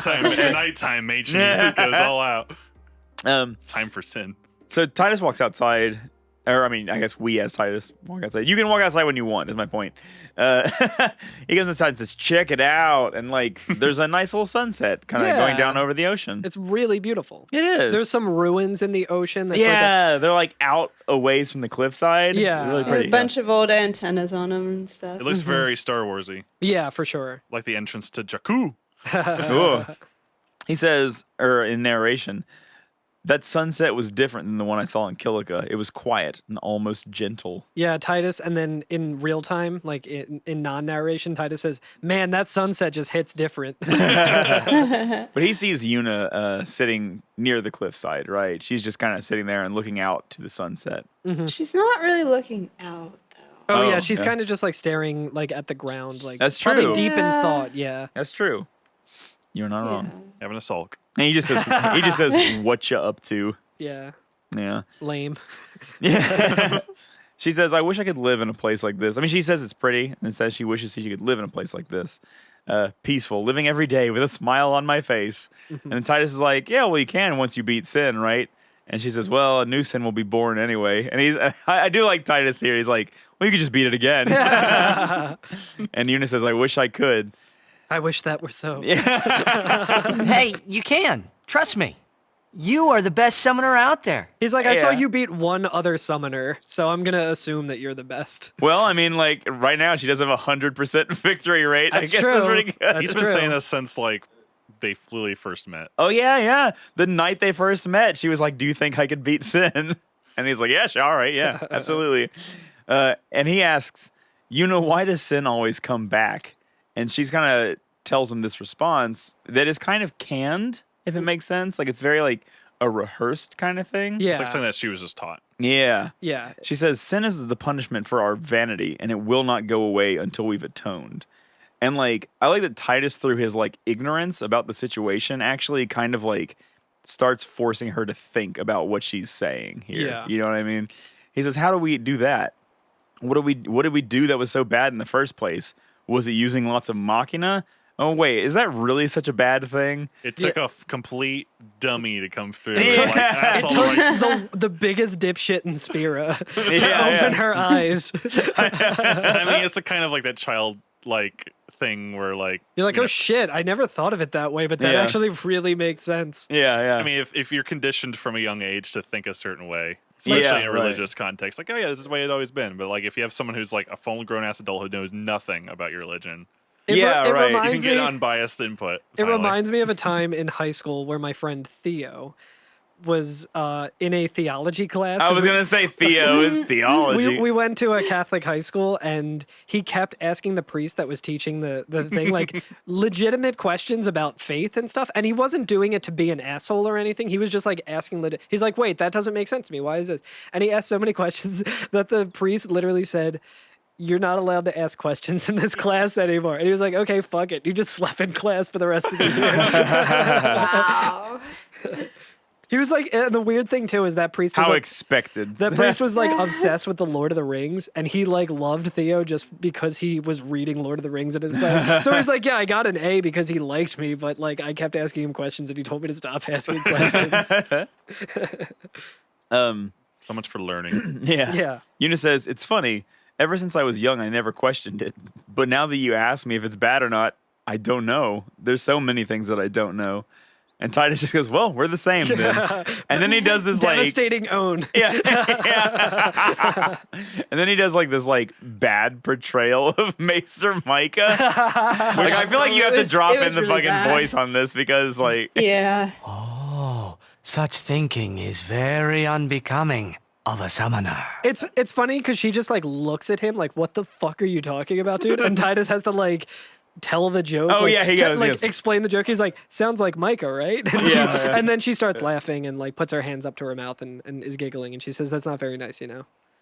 And then Titus says he just comes up with the most fucking dipshit bullshit fucking thing to say. I feel like, and the thing He's is, like, it's been 4 minutes since I've talked about Blitzball. I know. This reminds me. He's like me in Dark Souls. I was gonna say, he's the God. kid with the veins popping out of his fucking head in the meme or whatever. It's like when you go 4 minutes talking about Blitzball. He got it out of his system for like half an hour after kicking that one ball. Just Here's the thing. I'm gonna give Titus so much shit about this, but I feel like I've been in this position before where I'll be like, I'm trying to make a metaphor about something for this conversation that I'm having, and then halfway through it, I'll be like, I do not remember how this metaphor was going to tie into what I was saying before. So you mean any conversation we've ever had on this podcast? We just go off on a tangent and we're like, trust me, this will come back around. And it never comes back around. It just dead ends. So he does remember something from like the first episode though, which is really funny. Yeah, oh yeah, he does. He says, during a game, you have to think of Blitz and nothing else. And he just like, again, hard launches into this metaphor. Like we have not discussed Blitzball. He says, you got to think about the game and nothing else, you know? You can't think, that's a cute girl in the 5th seat from the right. East block, front row. Which I was thinking about that too. And I was like, he remembered. I don't know. Because like, look, it's obvious that Titus is like real about Yuna, right? Oh, yeah, like for he's sure. like definitely got a crush. And I don't know if the right way to go about that is to be like, I'm always looking at women all the time. Yeah, I'm constantly horny. Like I'm constantly horny, and there are so many girls who want me all the time. No, he's saying how much he has restraint, like in Mike Pence way. Yeah, that's how it comes. No, but that's how it comes off to me. That's how it comes off to me. What he's saying. Like, can't think about women. It's dangerous. Yeah, I was just like, I need to ask my wife permission before I talk to this girl checking out at the like grocery store. Yeah. But he says, and you can't. And Mother. he keeps going on. Hello, Mother. Mother doesn't approve of me dating, so. And you can't be thinking about where you're going to go on that date because the minute you do, that's when you lose. And there is like a pause of like silence. She's just looking at him, just like listening to him talk and not He's saying like, anything. you're supposed to say something, and he's like, yeah, there's just a moment of silence, and she's like, what the fuck? She's like, dude, I'm trying to fight the incarnation of the devil on Earth, and you're talking about a fucking sports game. And he goes, You see, Yuna, what I mean is, you really shouldn't worry, you know? and again, that's how I would bring something back. If what I was saying made no fucking sense, I'd be like, so what I'm trying to say is, make sure you change the oil in your car. I mean, I think it does make sense, like the sentiment that he's trying to like convey, where he's like, it's just clumsy. It's very clunky, but he's like, yeah, you need to focus on the task at hand. There's no point in thinking about what's going to come after this moment because this moment is the most important moment. You need to give your all to this, and then like, don't bother worrying about like what your life would be after Sin or like after the Blitzball game. I guess like only worry about the here and now. Yeah, he literally says, after we beat Sin, that's when you can worry about the future. Hell yeah. And she just says, I guess. And he says, but how are you supposed to beat something big like that? And he starts like punching the air, like he's like beating it or whatever. And then he's we still get thinking about socking him one. Yeah. And then we get the you're right. We've learned about Sin. And she says the final summoning. Yeah, it's the first we've heard of it. Yeah. Yeah, you go ahead and take it, Darmock. So, the final summoning, it's the only way to defeat Sin. So, yeah, I think this is the first time that we've seen it in the game. Yeah. What is this? I don't know. The only way with it we can call the final Aeon. That's the goal of the pilgrimage. The faith of the final summoning lies waiting in the far north to greet summoners that complete their pilgrimage at the world's edge. And she bows, does the Tai Chi bow thing. The victory bow. In the victory The Kamehameha bow. In Xanarkand. Whoa. It's all coming together. She's Anarkin. Titus is like, Yeah. Titus is like, in Sanarkin. Yes. Gets all excited again. Yeah. I like that Oren was just eavesdropping through a lot of this. Yeah. All right. Yeah. He's looking real cool, just leaning up against like a totem or something. Yeah, because he Just like with his other, he has to be lazy with both arms. he takes the next line and says, She means the ruins of a city destroyed 1,000 years ago. Yeah. yeah. And He's yeah. like, don't say anything, dipshit. Yeah, I know. Titus is like, are you sure it's ruins? And Una says, that's what I've heard. And Orange says, you'll see it for yourself soon enough. Or if that Starbucks is still there. I wonder if they still have that shampoo that I like. I love how like how in control of this whole situation Oren is. Yeah. You know what I mean? Like, what the fuck is his deal? So what is he? What does he have to gain from this? Like, my whole thing is like, how who's he trying to protect? I guess. Titus is too busy thinking about Blitzball all the time. Like, my first move would be like pull Aren aside and just be like, dude, what the fuck is going on? What is happening? I know. need answers, dude. I have no clue what's going on. And Aren knows and everything. you know yeah. everything clearly. Like, please tell me. And I like to like. I mean, like, Aren would probably be like, no, fuck you. You're going to find out yourself. But, like, I would still have to try. Yeah. He'd have to have another temper tantrum, and he just had a That's true. He's all tuckered out from his last He's all temper tuckered. tantrum. There's an invisible bar below his overdrive that's temper. Yeah. His temper meter. And Una formally asks Titus now to actually come with them to Xanarkand. To see the pilgrimage all the way through. Now that he knows what the goal of the pilgrimage is, right? Yeah. And he says he will. And as they walk back to the travel agency, he says, I knew it couldn't be my Xanarkand, but I had to be sure. Yeah. Yeah. Relatable. Yeah, But absolutely. he does say this one thing, that he'll go to Xanarkand to see it with his own eyes. Yeah. Yeah. Which is, in a way, that's also kind of not the greatest thing to say to her. I think in that moment. Yeah, he's like, I don't believe you. Like, I'll see it with my own eyes. Yeah. That'll show you. But I do like that. Well, he's maybe kind of being a little more obtuse, not like kind of like, oh, I'd love to see Xanarkand kind of Yeah, thing. But also yeah. they had this conversation on the window about like I was gonna say where yeah. she's like, oh, maybe I'll get to go see your Xanarkand. I hope to see your Xanarkand someday. Yeah. Which apparently Jecht has spoken of. right, to her. right. Yeah. And Right. and it kind of like goes with what the fucking goers were saying too. That like everybody has an idea of what Xanarkand is like, but it sounds like nobody's really been there. The holy place or whatever. Yeah. I mean, who wants to go down the high road and fight all of those freaking things? Oh, who wants to go? That kid with that blitzball, apparently. I was gonna say, who wants to go across Mount Gagazet? That's the other thing I was thinking too, where it's like Mm-hmm. that kid just had his ball yeeted across like several football fields. It's probably around. in the bay. Like he could eat. Like he can't really go and get it because like he's gonna run up against a fucking duel horn. Like, Titus just gored. ruined that kid's life. I just thought of the episode where Homer has the gun or whatever. Like, my blitzball's on the roof. Can you get it for me? And he, pow, pow, pow. Do you want me to get the Ton Perry down too? No, it's okay. Once we go back into the travel agency, there's a guy who gives us a level 1 key sphere. Yeah. Ooh. So that's what we were talking about a little bit earlier with Yeah. Kamari, that he can become other characters kind of through his usage of the sphere grid. So the sphere grid is one giant grid, and like your people have different places on it. It's more like a web. Yeah, it is. Yeah. Yeah. And all your characters have different positions on it that you're moving through, but they're locked off from getting each other's skills through locks. Yeah. Oh, I didn't realize that they're all connected. Yeah, Oh, they yeah. are. Yeah. Yeah. Yep. Ooh. And depending on where in their portion of the sphere grid you're trying to cross over to, there's different levels of locks. So like the best equipment or like the best skills in the game will have like level 4 locks. Those are the highest ones. And like simple ones, like for Kamari to actually start like a real path, will actually just have like sphere level 1 locks on there. So it's pretty easy for him to get where he needs to go. So it kind of like keeps you from getting post-game and end-game skills really early. Yeah, they're like, we fucked up with Final Fantasy VIII. Never again. You're not able to get end game stuff in the first disc. That was our bad.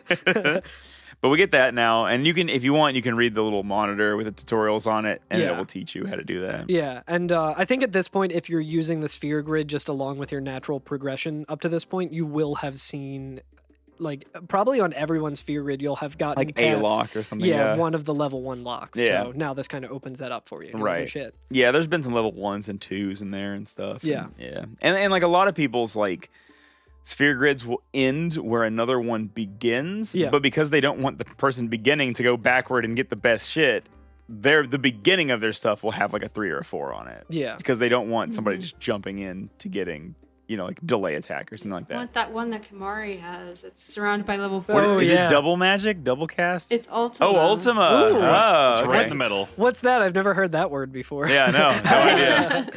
It's the strategy guide. Yeah. But then Rin comes up, I think right before you we try to leave. we try leaving, and then it starts this like this cutscene that happens like within the game. Yeah. Right, and he greets or whatever. He says, Binta-sa. Sorry? Forgive me, sir. I meant to say pardon me, but it came out in Al Bed. "Oh, you're in Al Bed." He says, I am Rin, owner of this establishment." Hela dusadwi. Huh?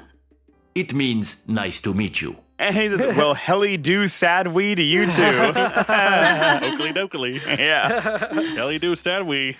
Which, like, you know what? I appreciate it. Titus tried. Yeah, he tried. He tried. Yeah, He gave it the college try. Yeah, and Rin says, if you are interested, Albed primers can be found all over Spira. Finding them and learning our language might be fun. Here, let me give you one in commemoration of our meeting. Although you might want to be careful where you speak our language. And then he gives us like in front of Waka. Yeah. Right. He gives us the Albed primer 8. And it reveals the secrets of the Albed language. The best one in the series. Yeah. And it's R equals H. Yep. You know what's funny? I already had all of them, and it still gave me this one again, Oh, where wow, it's like nice. R equals H. I was like, oh. In world, what do you think these primers look like? So you can actually see them on the ground sometimes. They're like a book. They're like a book. So Yeah. it's just a book with one page. It says. yeah. With like the kana, and then it says like that equals ka. Yeah, right. Yeah. Yeah, it's just that. Yeah, and then Titus, for me, with the primers that I've gotten along this way, which is like all of them, I'm pretty sure, Titus has achieved the rank of Albed Tipman. I was going to say, Titus has achieved the rank of Pussy Willow. But yeah, in response to you might want to be careful where to speak our language, Titus says, yeah, I hear the Albed aren't liked very much. Oh, sorry. And Rin just says, in Albed, it is a shame. But then there's a scream. A woman screams, "Someone help! The Chocobos!" Yo, if there's one thing I will not abide, it is Chocobos in danger. Hell yeah, goddamn right. Will not abide. Likewise. And I like that Aaron just comes in. He like pops in and says, "That's our cue. Let's go." And when Aaron pops in, you can only see like the very top of his hair on the bottom. I almost didn't notice he was on the screen. Like, which way is he coming from? And like, yeah, it's just like literally like 2 or 3 inches of his hair sticking up that you can see on the bottom of the screen. Darmock, could you see him better? I'm not sure if it was something to do with the aspect ratio and cropping or something. Oh, like that. maybe. I think I saw more of his head, but not 100%. Yeah, maybe it's I the thought I saw remaster. his shoulders too. Yeah, in ours, it's literally just the top of his hair. Oh, man. You can barely see it. So maybe for the pre-rendered backgrounds, they cropped it for widescreen, and then the overworld, they stretched it. Yeah, maybe so. So maybe that's why he gets cut off. Could be. Rin says, "Thank you for your help. Please use this," and gives us 2 mega potions, which are big gets. Those are just heals Yeah. all 100% of our... Not 100%. I think it's 2,000 HP. Okay. Right now, it's 100%. Yeah. For any amount of HP that we're gonna have by this point, yeah, it's 100%. If you talk to him again, Rin says, "It's a ferocious beast. Be prepared." Yeah. So I guess this is the fiend that the Choco Knights warned us about. Yeah. So everyone's seen something this eating chocobos. Chocobo eater. And we walk outside, and Lulu's standing by the door. She's already ready, and she just says, "To the Chocobo Corral." To the B-mobile. And what did you guys do after this? You can kind of just walk around, right? So I walked immediately to the place I was supposed to, I think. Mm-hmm. But I don't know. I'm wondering where everybody else walked. Because I thought I walked away from the area, but I guess maybe I walked right toward it. I walked towards like where Yuna and Titus were having that last scene. Yeah. And it like didn't do anything. Like Oh, you yeah, can same. see on the map where it's telling you to go, like, and it's obvious you Oh, just there go. we go, yeah. You just go north. So as soon as you go past the barricade, it triggers the fight. So that's not what I did. So I walked around back behind the shop. Oh. And if you walk around behind the shop, all of your characters stop and it forcefully makes you turn around and begin the cutscene. And I was like, that was very weird. Why did they all like in cutscene run back there, turn around, and then run back the other way? Like, I guess it's just the event triggers there as well for some reason. They want the cutscene to trigger while you're in front of the shop. Yeah. Which I think it makes sense. Well, right? yeah, but I thought maybe they would just let me walk back there and then nothing would happen. Or they would give you one of those like Well, I think- Titus shrugs. Can you keep going if this wasn't? No. Okay, so I was about to say like if you kept going, then you just bypass the trigger point where the angle will be correct, but otherwise. But a great big beast jumps on top of the travel agency. And he's holding a chocobo. I know, it's so sad. I don't like it. Also, I saw that and I literally shouted, "Oh no!" Yeah. Oh, no. My girlfriend like laughed like hearing that because she's like, he sounds concerned. And then I showed her the thing and she was like, "Oh no!" All right. So you remember the big scary thing we found in the safe in FF7? Oh my God! In Yeah. Nibelheim? Oh yeah. Okay. It either looks like that or it looks like the big orange beast in the Looney Tunes. But it's blue. Oh yeah, like Marvin the Martian's friend. Yeah. But it's blue. And what I'm trying to say is that its face and torso are the same part of its body. Right, I see what you're talking about. Yeah. Lost number. Yeah. Lost number, yeah. So trying to describe it, the face and torso are the same section of body. So just know that. It's got two tongues.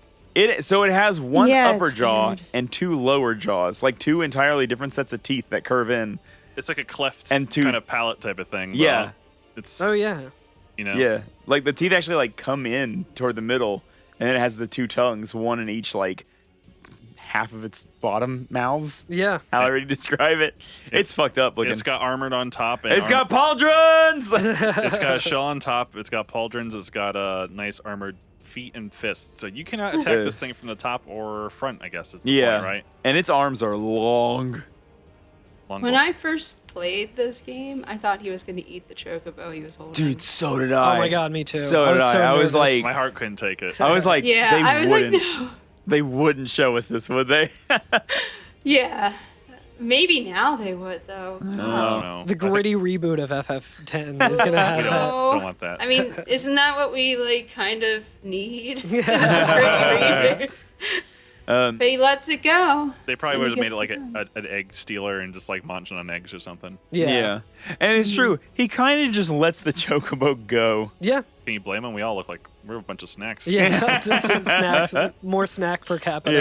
Yeah. And It's so like we're I'm gonna tired of eating chocobo. so we're gonna fight him just north of the travel agency. Right. And the area we fight this boss is important. Yeah. Which, again, super cool thing about Final Fantasy X. Oh, yeah. The arenas actually matter. Love it. Yeah. So we are in between the A rock and a hard place. Yeah, so on the left, or behind Damn, we're the in a tight Chocobo spot. Eater. Yeah, behind the Chocobo Eater is the ocean. Right. And behind us is a cliff that falls a decent way onto another section of the Mi'ihen Highroad. Right? Mi'ihen Highroad. Meehan. And right now, the current position of the characters is that they are backed up right against the cliff to fall off onto the other part of the Mi'ihen Highroad, right? And Auron even says, So, we're to be pushed off a cliff. And I think it depends on who you have in your party. They'll have different dialogue. Because I had Yeah. Titus. I didn't have Auron in my party, and Titus just said, What now? We got a cliff at our backs. I hate Titus. I'm sorry, go ahead. way less cool than Auron. We usually think of these battles as like there's a line There's we a cross. no man's land. There's no man's land we cross to fight and run back. But like this battle, depending on, it's kind of like a tug of war. Yeah. Where like you get pushed back, that line gets pushed back one level or forward one level. Yeah. Depending on your actions. It's like if in chess you could move backwards as well as forward, depending on your Yeah. position. Like So as we're doing damage and they're doing damage to us, there's still the KO is still going to work the same. We can still be game overed by having our HP reduced to 0. We can reduce the Chocobo Eater's HP to 0, or in this one, the Chocobo Eater can push us off the cliff, or we can push it off the cliff as well. yeah. So, and the way that works is the Chocobo Eater can't be pushed back unless you knock it on its back by doing 1,500 damage. in like one turn. I think. Or is it every 1,500? I don't think it's one turn. I think it's like one rotation. Probably there's Yeah. That's probably what I like meant, a cooldown. Yeah. Yeah. And then every so many turns, Chocobo Eater will ram the party and push them back Yeah. a space. Yeah. Right. So yeah, it is a tug of war trying to get him pushed back and forth. Now I will one say, step forward, 2 steps back. Yeah, this kind of thing. Now I will say, I did this battle 3 times. Damn. I won all 3 times, but I was trying to push him off the edge, and Yeah, I couldn't get it. I could not get it. I got close, but I got close. I killed him, I think, with an overkill, like Yeah, before yeah. I could push him off. As I a should have tried with. Well, I think the way I was able to beat him, I definitely had Ifrit help a lot. Oh, really? I didn't get to push Chocobo Eater off the cliff, but I got pretty close. You should have tried using all lucky 7s while minimized. How about you, Darmock? What happened with this battle with you? I managed to KO him before he. I couldn't get him off the cliff either, but like every time I knocked him on his back, he'd shoot I think Blizzard or something. Yeah, and he like it's very goofy because he's like a turtle on his shell, like he's not moving, and that's his why legs you are can flailing. Yeah, and that's why you can push him back, but he'll like point himself at the character in your party, like depending on which, like he just like he like shifts and is pointing at them and then like hits you with Blizzard. Yeah. It's like he's shooting magic Blizzard out of his like his person. Like You know you what don't it have is? to have him point. You know what is cool about this battle, though? Is when he's on his legs and he's getting ready to start using Blizzard, he actually will point at one of your characters with his hand. Like, he sticks his arm out and points at somebody and says, "You're next." Mhm. And then the next turn, he'll hit him with one. Yeah. One hit KO, yeah. Or well, at least do a lot of damage. A lot of damage, yeah. 'Cause he one hit KO'd Waka. Oh, I was really? Like, Damn. I was like, he heard you talking shit about the Albed, so you got hit. There you go. Talk shit, got hit. So I guess one method would be like, as soon as they say you're next, you could have cast like Null Freeze or something like that, right? I didn't even think about that. I think Yeah, I it's a did physical that. attack, though. Right? Oh, is it? Oh, okay. I think so. I could be wrong. I thought I cast Null Freeze, and that's partly why I KO'd. It could also be like, go into defend in the same way that like Val 4 had that. Yeah. Because we do have the option to defend each turn if we want. Right. I always forget about that. Yeah, Same. and I'm so like, you have to no, press DPS. triangle, and it doesn't tell you to press triangle or triangle. What the fuck am I talking about? X on the Switch. Well, Darmock's playing with a triangle. Yeah. If Darmock hits X, she confirms to attack. Yes, please freeze me. But I will say power break does work on him, so you Yeah. can reduce the amount of damage he does that way. I wonder if that can help you push harder. I don't think it pushes harder. I think it just makes his DPS way Yeah. less. Okay. The very first thing I did was I hasted Lulu. Or, well, that's not true. I hasted myself because I was like, oh, the faster Titus is, the faster he can make other people fast. Yeah, So I was did that. spamming haste in this fight as well. You know what? I'll tell you exactly why I never got him over the edge is because I kept cheering. Oh yeah, that'll do it. Yeah, I used sheer a ton for Yeah, this one. so did I. Because he was doing a lot of damage at first. But Yeah. I hit him with that power break and had some cheers, and I was like, oh, he ain't shit. I have to say, I used Ifrit for the first time, I think, during this fight. Yeah. And Ifrit's fucking overdrive is insane. It's so long, it's fucking awesome. What does he do? He like just throws a ton of fire and launches him up the air and lifts a big chunk of the earth up and flings that at me. Just throws everything. And then there's like a fucking giant fire orb ball that explodes. Yeah, it's fucking nuts. He like lifts up the earth. It's so over the top. Is that Meteor? I think Meteor is one of his generic attacks, but I forget what the actual overdrive is. But it's super cool. You might have gotten hit with it in your Pokemon battle against. I think I was. Because you can actually see Ifrit's overdrive meter throughout the entire battle. I didn't get him into overdrive. I was able to take died him. before before that happened. That battle can be tough, man. Yeah, and it's a you know tough what? battle. This one can be tough, but I think this is, to me, the first boss that's like, okay, you now have most of your characters, you have a lot of skills. Quiz time. Yeah, quiz time. Utilize them. Have you learned how to play Final Fantasy X now? Yeah. Yeah. I think I spent way too much time just grinding on the high road before this, so that's partly why I ended up KOing. Yeah. Well, like I said, I tried 3 times and I couldn't push him over the edge because I really wanted to. Push him over the edge. Everything you say to him Puts him one step closer to the edge, and he's about to power break. I was gonna say overdrive, but that's so much better. Yeah. So we so we beat the Chocobo Eater. You know what I want to say about the Chocobo Eater? Fuck the Chocobo Eater because I didn't get any sphere levels from this. I was like, really? Lame. Yeah, everybody got really close, but I was like, I guess I was pretty well off maybe. And I used all my characters at some point, So all the XP was divided amongst them. Oh yeah, I'm looking at mine now, and it's like everyone got like 15 AP. So I probably didn't either. But yeah, I did get a variable Mog. I didn't. I got a Baroque sword. Oh, that's pretty cool. Which I guess Baroque Buster. I guess I'll have to go fix it. Nice. Thank you. Thank you. Alex, drop some Baroque Buster in. Okay. By Steel Samurai. Yay! I don't remember what I got. I thought I got a spear out of it, but I didn't have a way of screenshots. Yeah. I do really like just the randomness of like what item you can get. That is super cool. I like that. I like that about this game. It's neat. Like there's some of them are more solid than others. Like some of them you might get this item, but yeah, a lot of them have a randomness to it that makes it really exciting. I'm sure the speedrun is optimized in a way where it doesn't really affect it too much because you can't really go for like hoping for that kind of drop. But it would probably make it interesting, I would imagine. Oh, I might have gotten the ice brand at that point too. Ice brand. I'm looking at my item list. You're like, right sweet, now. another one. I have more Seeker's shields, and I have duplicates of things. I think me too. I think it's also. I know that.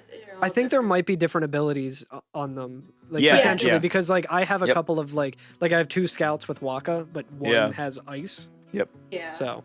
And we also got the oh god, what was the? We got an accessory and. Was it the red bracer? It's one of those. I think one it's, of them. It's whatever no, Kamari wears. I yeah. think. Yeah. I think it's an armlet. Could be wrong. Anyway, after we beat him, Rin comes out of the travel agency, and he thanks us and says, "Oh, do you have interest in renting Chocobos? We'll not charge you this time because you beat the Chocobo Eater, right?" Yeah. Which I think that's worth a lifetime of free Chocobos. But all right, I guess you're running a business. Yeah, the first time. I'll take it. First one's free. Yeah. But I do like that we get like a close up of what Rin looks like, and he's like a 10 out of 10 snack. Oh, yo, he is. He's wearing like a choker. Like he's a whole meal. He's a total e-boy, like with his whole look. He is wearing a choker. I didn't even notice. He's looking good. The open jacket. Yeah. Also, his jacket sleeves have like lace frills ripped. on them. Oh yeah. What? Yeah. Decadent. Okay, I was gonna say Miles Edgeworth, but he doesn't have the cravat. Miles Edgeworth should rock that outfit. Absolutely. Okay, done Ace Attorney. You could absolutely like cook an egg on that on them abs. Oh yeah. Can and will. Yes. It's like you like make a whole hot pot and you're like, don't remove the rice from his abs. You have to let it caramelize on there. That's what like gives it the flavor. Anyway. Oh my god. But we're now allowed to rent a Chocobo for free if we'd like. Woo! Elma's on a Chocobo right after this. And it's so happy to if you get it right there and then. It's so happy to see you. It's like, yes, jumping up and down. Oh, yeah, Give me for a yeah. ride, please. I think it's also important. I don't know if we mentioned this, but the knight, like the Chocobo Knights, have their Chocobos decked out in armor. It's sick. It's really cool. Play Final Fantasy 14. Anyway, speaking of which, there's a Chocobo just looking over the ocean too. Hell like yeah. to the left. And Titus goes up to it. It's like, what you thinking about? Yeah. It's like quasi flying. Yeah. It does like a little landing. chicken fly or cuckoo fly where it just kind of jumps up, hovers a little bit, and Yeah. comes back down. It's really good. I feel like they get a little bit more air than those poor chickens. Yeah. Yeah, the Chocobo animations in this game are really good. All work and no so quay. Did you guys like go up to the Chocobos in the boats that we rode? Yeah. The two and they tweet or chirp. Yeah. They chirp. Cool. It's so cute. Yeah, I know. The ones around here too. The one that like you don't rent. There's just one kind of walking around the stable or whatever. You can interact with it, and it also does that little coo noise. But you can kind of just spam it, so it keeps doing it over and over. It's really cute. So Elma's here and she's on her Chocobo and she says, "Summoners and Guardians, I saw the fight. I was impressed." And then if you keep talking to her, she has multiple lines. One of them is, "Right now we're charged with getting people off of the high road, but you have a summoner, so you can stay." And her last one, "Don't tell anyone, but this is a really boring job." I love that so much. It's like, come on, you're riding a Chocobo. How could that be that boring? It's better than my job. I never had to ride a Speaking Chocobo. of Elma, if you lose to the Chocobo Eater and come back around, Elma will be there and she says, "I took care of that fiend for you." Really? Whoa, I didn't realize that you could lose. I guess Yo, if you get pushed Elma, off the cliff. PogChamp. Yeah, there's more dialogue that we missed Yeah, I lose. guess it's like the fight is over as usual. But you don't get anything. You get pushed off and Elma just one-shots it. We should see. Yeah, You're like, I warmed it up for you. She does a real Sephiroth, that dragon thing. Yeah. So there are 3 outcomes to that battle, aside from game over, I suppose, 4 if you count that one. But you can kill it by draining its HP. You can push it off into the ocean, or you can be pushed off onto that other section of the Meehan? Sure. I can't say it now. God damn it. Onto the other section of the high road. The Meehan. Meow. And you get different rewards based on which one happens. If you get pushed off the road, your reward is nothing. But you get different like AP based on what happens. Interesting. In the battle, yeah. But Elma just fucking does it solo. Yeah. Didn't need you. That's you awesome. lazy ass. Oh yeah. She needs to be fucking Yuna's guardian. Well, she's got stakes in it. She's like kind of reliant on Chocobos. Yeah, that's fair. Well, she's a crusader. She can't be Eating Chocobos in my town? I don't think so. Also, I really like her voice actor too. It's really good. Elma, yeah. He's kind of sassy. It's nice. Apparently, Orin says something to you if you lose. Yeah. Now I know I can count on you. What? Damn. And Titus says, "Give me a break. I just woke up. Like you did much." The sun was in my eyes. My back hurts. Hey, we saw the sunset over that direction. The sun was absolutely not in your eyes. Then Orin says, "It was your idea to fight that thing. If you're always so groggy, just stay awake." Titus says, "Yeah, right. Thanks for the tip." Yeah. So we're now left to. So I'm gonna assume that we beat the Chocobo Eater, and we're gonna tackle the next area from that position. So I absolutely rented a Chocobo. Go rent your Chocobo. There's some extra shit you can get. Yeah. Yes, absolutely. So I like the next area because it's different looking than the ones we've been through thus It's a far. Sonic Adventure level. It is. It is. It is 3D Green Hill Zone. Hell yeah. It's awesome. Because it's like twisty and windy, and we're up kind of like on an elevated path that has some like and bridges. We can see a path below as well. Yeah. That like you can also see on the map. So you're like, oh, cool. This area kind of circles back on itself. Yeah. I don't think we've been to an area yet that has so much like It's like it has a bunch of hills or something. Kind of like green hills. hilltop zone. I thought it was more hilltop zone, like Okay. along with the music. Oh, yeah. Oh, right, the music. Yeah. Oh yeah, so the music when you ride your Chocobo. Yo, the Chocobo music in this is so good. It's so good. It's a big band swing version I of the Chocobo theme. know. My favorite part about it too is like at this point everyone knows the Chocobo theme. Yeah. Everyone knows the melody. Everyone's waiting for it. It takes so long to actually get into that, and you're like, here it comes. And then it's like another measure of like build up, and you're like, and then you're like, here it comes. And then it like does that again, and then it finally kicks in, and you're like, hell They do like a yeah. brass chromatic build up into the theme. Like, But it it's so starts good. off like Donkey Kong. Yeah. It's so just good. like Yeah. Bum, bum, bum. It's so good, dude. It's like big band. oh, it's so Big good. band swing. It's really fun. It rules. But we're introduced to a mechanic here. By moving fast. You just Besides that, yeah. There are yellow chocobo feathers on the ground. And yes. Yeah, you gotta look really There's 3 or carefully 4. for them, especially in the original game. Yeah, I bet, yeah. But if you press the confirm button while you're on a chocobo, the chocobo will jump to a out of the way area. Like he'll like run up the cliff sides and stuff like that. Yeah. You'll even get a running start. Yeah, I love the first one. You have to like go up, talk to it, and the chocobo turns around, walks several paces out, aims against the cliffside, and just runs as fast as it can and jumps up in the air and like lands on a little isolated platform. Yeah. I saw those platforms, but I thought like, that'll be a skill I'll learn earlier. I'll go back for that. But, Yeah, I did the same thing where I saw that. I'm like, okay, it looks like I can climb up there. And then I saw like I went to another screen and saw that chocobos were like jumping up on there. I'm like, I have to get the wait light, a second, I have let to me get the go light back. sneakers from. I gotta get the hover boots. But yeah, So you get a heat lance up Yeah. on that first one. Yo, hell yeah. you can put some toast on that. Heat Lance? Yeah. So is this like a little like brand for for Kamari? Yeah, he just got like cattle Yeah. or like a brand. The next little cliffside has Shalinda and Machen on it, and they don't really say it. They're just having a good time. They're just like, safety to you, Summoner. Have a good one. Shalinda's like, hey, I appreciate you saying such nice things to me yesterday. Cool. Hell yeah. Like to see Yeah. Shalinda and Machen living their best life. And then, so this is an interesting thing about this area. The next screen is technically the last screen in it, Yeah. But we can double back around and exit Hard right turn. hard right, yeah, and go to that bottom path. So I suggest we do that. Sure. There's Yeah. some good stuff down there. Yeah, yeah. there's some very important stuff. Looks even more Sonic-y. Yep. Yeah, it does. Along one of these paths is an Albed primer. Yes. I think it's the 9th one. Oh, I missed it. It's pretty easy to I see it, though. miss. And it's the secret of the Albed language are revealed, and we finally get a vowel, which is E equals I. Ooh. Thank God. Vowel time. Vowel time. We would have been able to read it without it. It just everything would have been like bananas and baninis. Peoples and baninis. Yeah. So down here we go under the area where there was like some bridges in the last screen we were on. Oh yeah, and Lucille's down there. Lucille's down here. Running drills or something. Yeah. And she's like, "What are you doing down here?" And Titus just says, "Oh, you know, ... Yes, Just you vibing. do. Just vibing." And she even like is like, I guess she thinks that we're lost, and she goes, "Look, the high road ends over there," and like points toward it. Oren can't see me smoking down here. Yeah. She does say, she's like, "Look, we've closed off the gate. Nobody can get through. But if you really need through, I guess you could go ask the gate captain for permission." So like, I like that Lucille seems to be on our side with things. You know what I mean?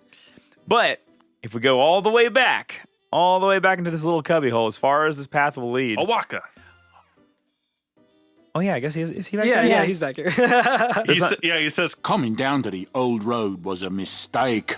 You can't run a business with no customers. Yeah, he looks all dejected and stuff too. He's everywhere. I was gonna say there's a little something else down there as well. What's that? Yes. The Saturn Crest. Oh yeah. Oh Wait. baby. That's a key Saturn? Oh yeah. So Whoa. I think Darmock, did you say that you got this and it was called the Fire Crest? The Toyota Crest. Mine was the Mars crust.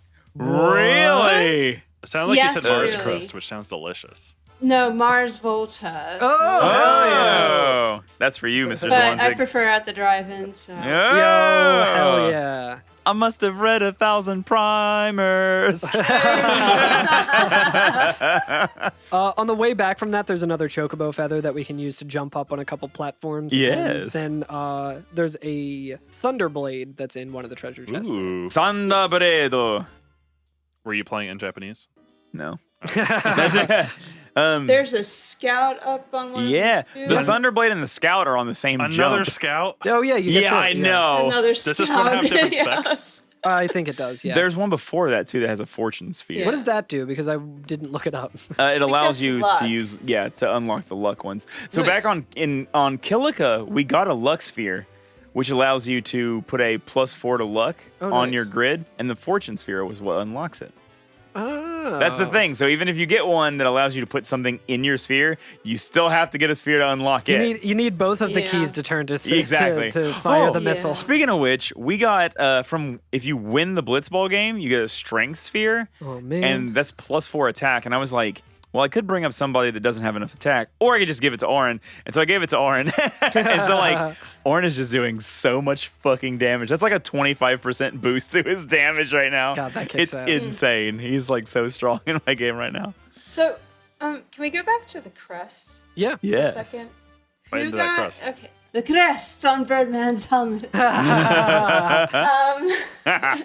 I could roll my R's better. Anyways, you're playing on the Switch. Yes. Yes. So everybody who got the Saturn crest is on the Switch. So I think in early versions on PS2 at least, and maybe PS4, it was the Mars Crest. And the Yeah, Switch it was seems like the HD remaster is probably what. the official HD remaster, maybe. Like, Yeah. not the actual. Like, I think you could have played it on PS.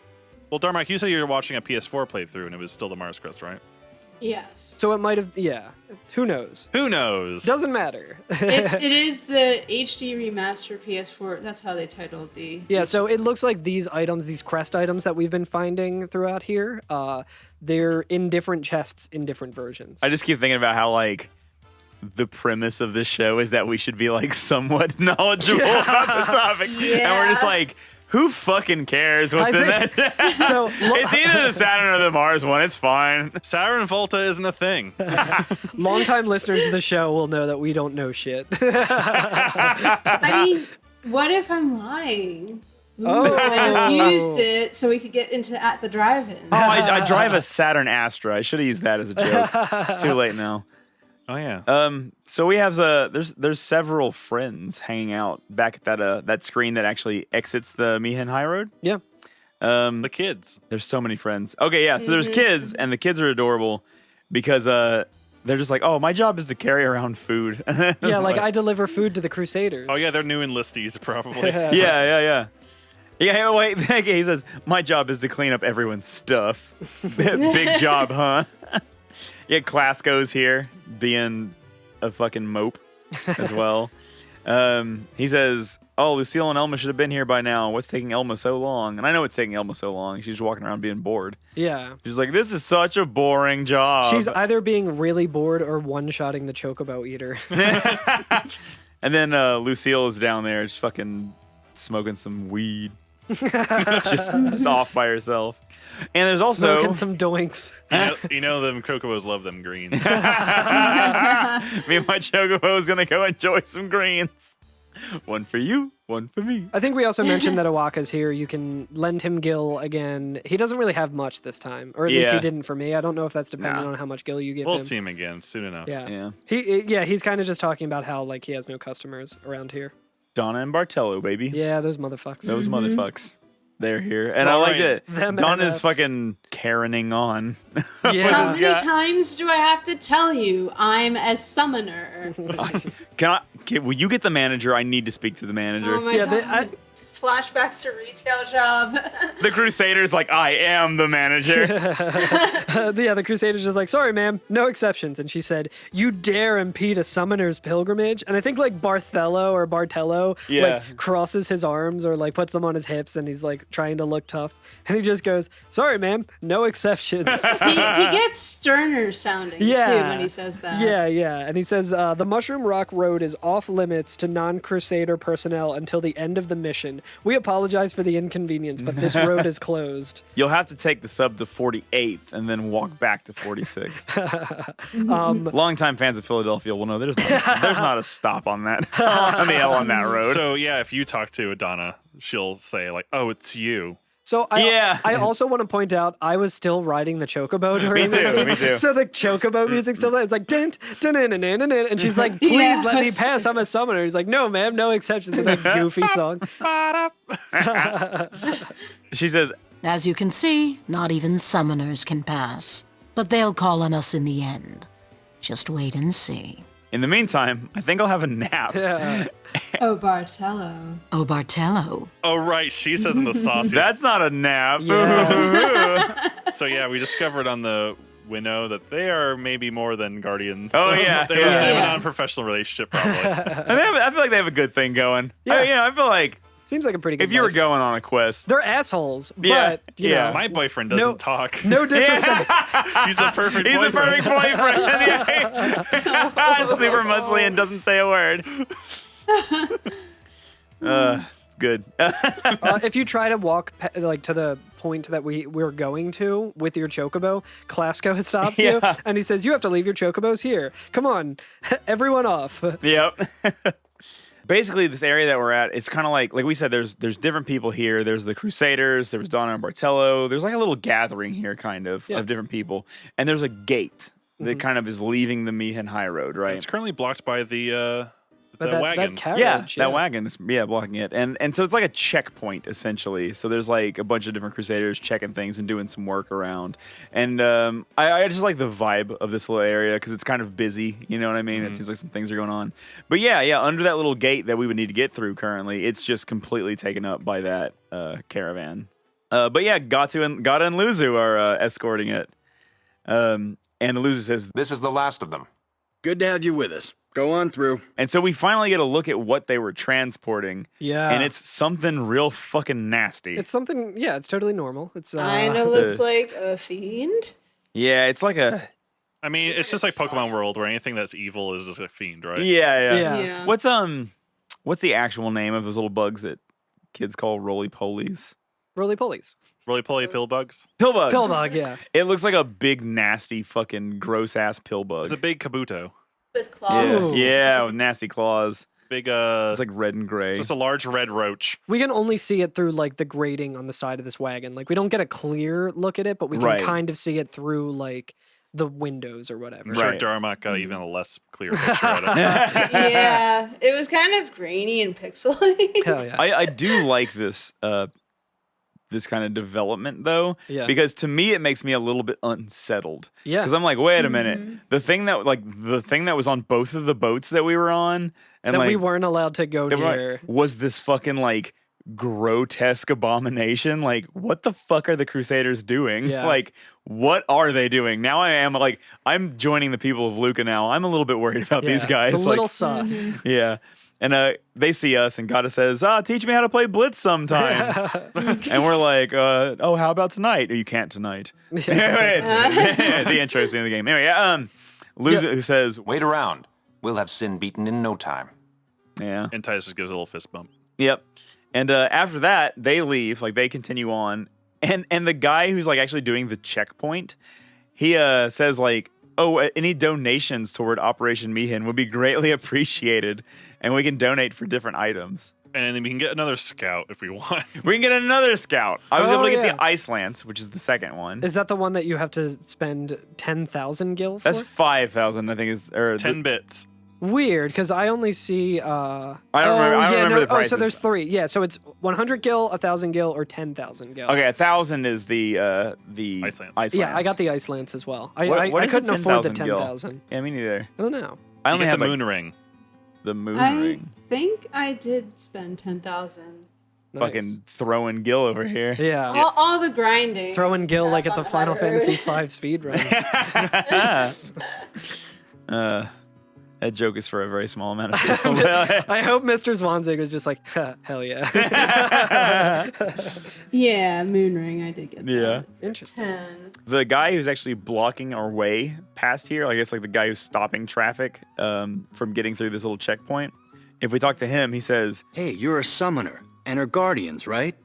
Sorry for the inconvenience. and I like that your options are, don't worry about it, or tell me about the operation. And I was like, ooh, both so polite. I like that I have 2 polite options. What do you know?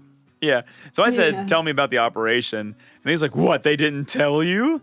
We're bringing Sin Spawn all over Spira here. Sin Spawn inevitably draws Sin, right? We're going to use that to lure it into a trap. Which, first of all, is that why Sin attacked our boat? Because we were. Oh my god. Because we had Sin Spawn on the boat? Oh my god. yeah. You Holy endangered everybody on that boat. I was like, Kilika has been blasted away because of you. I was like, no, the Sin spawns came because Sin was attacking our boat. And then I was like, wait, he was fucking on the boat. He had a Sin Spawn on the boat. Like, Kilika might still be around if it wasn't for these guys. Yeah, what the fuck, dude? Oh my That's god. fucked. Yeah. So like I said, like I do like this turn of developments from like a plot standpoint because I'm like, oh shit got a little bit murky here. Yeah, like, things got really dark. Like, yeah, I'm like, So why did they? Oh wait, no. Sin didn't attack Luca. Never mind. yeah, we don't really know about Luca yet. Yeah. But they were waiting for their courier there. Yeah, So there's correct. potentially fiends were going to be showing up there anyway. Right. Yeah. So a little sus. Yeah. A little bit sus here. But he says this mission, Operation Meehan, is a Crusader Albed joint mission. We Crusaders lure Sin in, and the Albed strike it down. You see, Albed hate Sin as much as we do. They managed to salvage ancient Machina. They say they're as powerful as the mighty Aeons. Well, you know Machina are forbidden by Yevon. On second thought, let's not go there. Better for you to not know. You don't want none of this shit. Yeah, the Crusaders in Operation Meehan have all been excommunicated. My own family won't even speak to me now. We have to beat Sin today. Otherwise, there's nowhere for us to go. I was like, oh man. Oof. Steaks. Steaks. Delicious, rare steaks. Sin spawn steaks. Wait. So they don't have anywhere to go. And they might have gotten like hundreds of people killed. I don't know how many people. Yeah, I mean they're going all in on it. I guess that's the thing is that like maybe it's kind of like what Yuna was saying is that like these people's efforts, they're like, look, it's going to be worth it no matter what. Like the idea of being able to bring in the column is worth it no matter what we do. Yeah. So maybe they're like willing to throw all that away. It's the kind of like greater good mentality where you're Yeah. like, I don't know. It's very suspect in this the case. needs of the many outweigh the needs of the few or the one. Yeah. It's like, oh, if we can pull this off and save Sin, or save Sin, and like and defeat Sin, then you know, at any cost. Right. Which, yeah, I mean, it's kind of like, yeah, maybe you guys should have been excommunicated. Yeah. So like that's the thing is like I understand where they're coming from on it, but it is like there's that gray space of like how many people have been fucked up because of this, like this thing that you're doing, and like who knows, maybe it'll work and maybe it will have all been worth it. You know, maybe it'll result in a much smaller loss of life than normal. And are they talking about defeating sin once and for all? It's kind of what we're implying. It sounds like it. And not just another column. Mm-hmm. Yeah. Oof. So we'll see. Yeah. But we can't get past. That's the thing. They're not letting us pass. And if we try to run past them, a cutscene begins. And fucking look who's coming down the road. Oh, familiar friend. This guy. Down the road. It's a bunch of... Seymour! Sorry. They walked, I guess. Oh, yeah, I guess they did, yeah. But, yeah, it's... No Pope Mobile for Seymour. It's Seymour's entourage. You wouldn't find the maester on a chocobo, okay? Yeah, it's very unbecoming of a... Well, I'm imagining a chocobo with like this extra like feathered tendrils coming out of his head. Guado chocobo. Guado. But yeah, so Seymour sees us and walks up to Yuna and says, "So we meet again, Lady Yuna." And she's like, "Yes," which like I don't think we have met. Has she met? Well, no, he glared at her. He glared at her with a fucking like menacing intent. He gave her the JoJo go. Real Kill Bill energy. Yeah. Talking about talking about parasocial relationships. Yeah. She's like a streamer, and he's like somebody who watches it. Oh, we meet again, and she's like, What? Yeah. He says, "You look troubled. Is there anything that I can do?" And she just says, "Well," and he sees what's going on, and he goes, I see. And he walks ahead and talks to the checkpoint guard, and the checkpoint guard says, "Maester Seymour, let me show you to the command center." And I like Seymour's delivery of a lot of lines. He takes Yuna and directs it. This one comes too. He says, "Hold, I have a request." And the guy says, "Yes, Your Grace." "I need to have Summoner Yuna and her guardians let through to the command center." And at first, the guard doesn't want to do it. And Seymour's like, "Don't worry, I'll take responsibility for it." I love, too, that the gate captain says, but Maester Seymour. Yeah. Maester Seymour, sir. Like, he just keeps repeating himself. Yeah. But Seymour says, like, "Don't worry about it. I'll take responsibility for it." And he lets us pass. So it's cool. And Seymour just turns around and says, "It is done." He's so data about stuff. He's like, "Do not worry." He doesn't say don't. He doesn't say can't. Anyways, go. Yeah, I do like the delivery where he's like, he's kind of got like a British accent as well. Like he has a voice that I would not expect. If he were human, he would wear a cardigan. Yeah. Like that. Of that, there is no question. Yeah. He's got a kind of, not in the voice, but the kind of way he speaks is almost like a Jeff Goldblum. This kind of airiness, and is like, yes. He's talking with his hands like, "Hold, life finds a way." Summoner Yuna. Don't worry. I will take full responsibility. That was good. Summoner Yuna will find a way. You do plan on having chocobos on your chocobo amusement park, right? But in that kind of way where not so much in the delivery, but the kind of way where the way he talks to him just subtly like transcendent above everyone else. Yeah. It's like, what reality are you from, buddy? Yeah. And I like that Yuna's like, "Oh, thank you so much, Your Grace," and she bows and then like holds the bow for a long time and is just like looking at the ground, and eventually Lulu's like, "Yuna, it's time to go." Like she's like, "Okay, you can stop bowing now," because Seymour has left. Yuna bowed and then he left, and then she still hasn't come back up yet. And like Lulu's like, I love that Titus is like jealous of I Seymour. know. Yeah, Who does he think he is? Who's this Chad? And Waka's like, "Dude, he's a maester. Like, better get used to it, yeah." And that's actually the last screenshot that I have for this section. Yeah. Is that one. Yeah, I do love that though. Like Titus is already, and it's not even like Titus doesn't even have a reason. He doesn't even have a reason not to like him. He's just like, oh, he's talking to the girl that I like. We have a reason and I'm incredibly possessive of her, like creepily so. We have a reason to distrust Seymour because of all we know about Final Fantasy character design. And also the scene where he like looked furious just looking at Yuna. Like, Yeah, we're right. definitely like, okay, there's some shit going on. Titus is just dumb and is just like, oh no. Yeah, oh no, a total Chad. This jock is talking to my not soon even to be girlfriend. Yeah, not even like girlfriend, just like somebody I would like to like date. Cooked by a Who maester. multiple people. Did anybody turn around and talk to, I think it was Glasgow again? No. Oh, I did. What does he say? Gee, Captain Lucille and Elma should have been here by now. So I said I'd go help him, which puts you back on a chocobo and you don't have to pay anything. Oh, really? Get to go back to the area. I didn't go far enough back. I wanted to go back and hit up Elma first, but But you can apparently go back and actually find Elma or Lucille, and it triggers a cutscene. I did not know that. What? Yeah, I'm looking at the script. It says. Well, I haven't walked through the gate yet, so I can still do it. So here's the thing that we've learned about Final Fantasy X the past 2 weeks or 3 weeks. Always go back and get more dialogue. Yes. But yeah, Lucille's.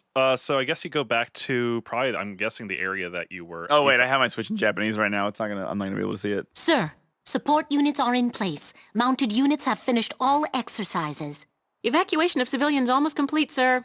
Oh, so they're like clearing out the Yeah, area. they're getting ready for some shit. Just a few stragglers. Nothing to worry about, sir. Ooh. Okay, so they're like what? Just people they don't care about? Yeah. Oh boy. Oof. It's that kid looking for his blitzball. Oh no. So excellent. The first stage is complete then. Chocobo Knights to your assigned positions for Operation Meehan.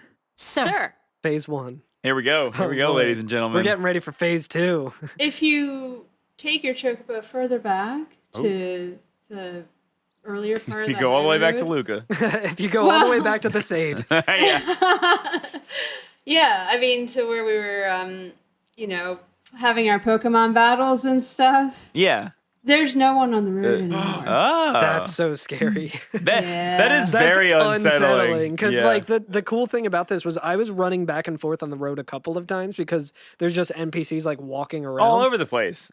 And like we talked about it, like there's not too many NPCs on one screen at a given time, just because of like the era of like video games and like the limitations that it had. But this was like a dense area in respect to like how many people we usually see on a screen. Like this felt like a pretty lively place. And they were walking by too, so like Yeah. people would like come onto the screen and leave the screen. Yeah, it felt like a very like alive place. So. Yeah. Yeah, there is no one left. It is very eerie. Dude, I love these Ooh, that's developments. good. I love the way it's doing this. And it's like it's building that atmosphere of like, what the fuck are the Crusaders Yeah, doing? like, what is this It also Operation feels Meehan? very thorough for like a game that because I still feel like I play old games or new games, I should say, that still like if you go back, like nothing budges until you move forward. Yeah. Right. But the fact that like you triggered this cutscene and go back, which is like not something that the designers would really intend for you to do. Yeah. Right. But that they factored that in. Like I- everything's talking about it, everything's cleared out. Like it's adding so much dimension to this world. Yeah. It's really cool. I really love it when video games do that, where they like reward exploration, Right, even if right. it's something as small as like a detail like that, or like removing assets. Oh, from there's an nothing area. more valuable than some lore, baby. Oh yeah, I'm thoroughly in that camp. So hell yeah, That's so good. Yeah, that's that's awesome. very good. Thank you for bringing that up, Darmock. That's sick. Yeah. My pleasure. Yeah, it took a scene that was already kind of disturbing and made it much worse. Yes. Yes, and knowing wink wink what happens next. Oh yeah. Yeah. Well, yeah. Well, yeah. This is like where like if it was like in a movie, like everything's been kind of feel good, but now it's like you start hearing the weird, shrilly, dissonant Yeah, like, music starting in. Those and you're weird just like, strings come in. uh-huh. So, next episode. No more Chocobo music. No. So next episode, we're going to talk about the Mushroom Rock Road, and we're going to get up to My favorite level in Mario Kart. we're going to get up to the point where we meet Maester Keenock, and we're kind of given a rundown of what's that going on. Yeah, that guy. I don't like that guy. He's got a real 2016 United States president vibe to him. Thank God that guy was only president in 2016. No, right? Just for a second. Speed run. Yeah. So yeah, we're gonna get up to that point. We're not gonna go into Operation Meehan next time. Aww. I know. Mushroom Road. Do it now. Yeah, I'm ready. Do it now. Darmock is going to be the fourth host now. I know, yeah. I'm going to take a few weeks off, guys. Yeah, I know. I can tell you about Mushroom Rocker. You can edit together a podcast for us, right? Maybe. It'd be fine. All right. You're a whiz with Reaper, right? I'm getting better at Hell it. yeah. Yeah, so we'll get up to that point next time. Here's what I want the other podcast hosts to just make a note of. We will see Luzu and Gata. Just remember what you said to them, because they give us some options. Okay. We're basically we have some dialogue options.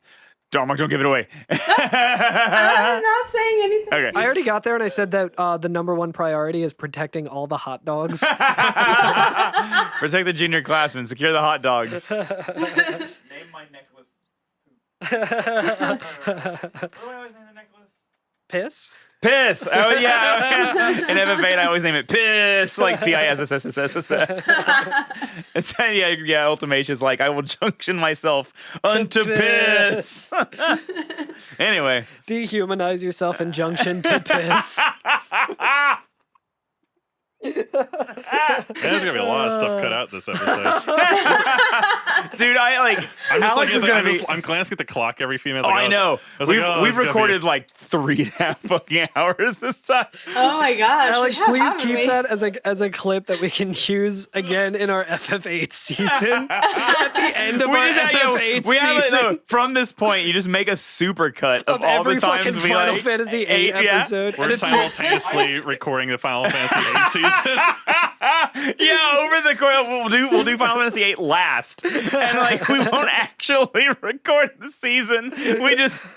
We've given a sentence to you every episode for fucking 5 years or something. Good luck finding all the sentences. These podcasters were on a whole different level. It's like, no, we're just dumb as shit and can't stop talking about it. There's a clue hidden in every episode. Yeah, right. I can't it's like wait. a Pixar movie where it's foreshadowing. Yeah, to the right. next. I can't wait until we actually get to 8 and Alex is like, this isn't that good.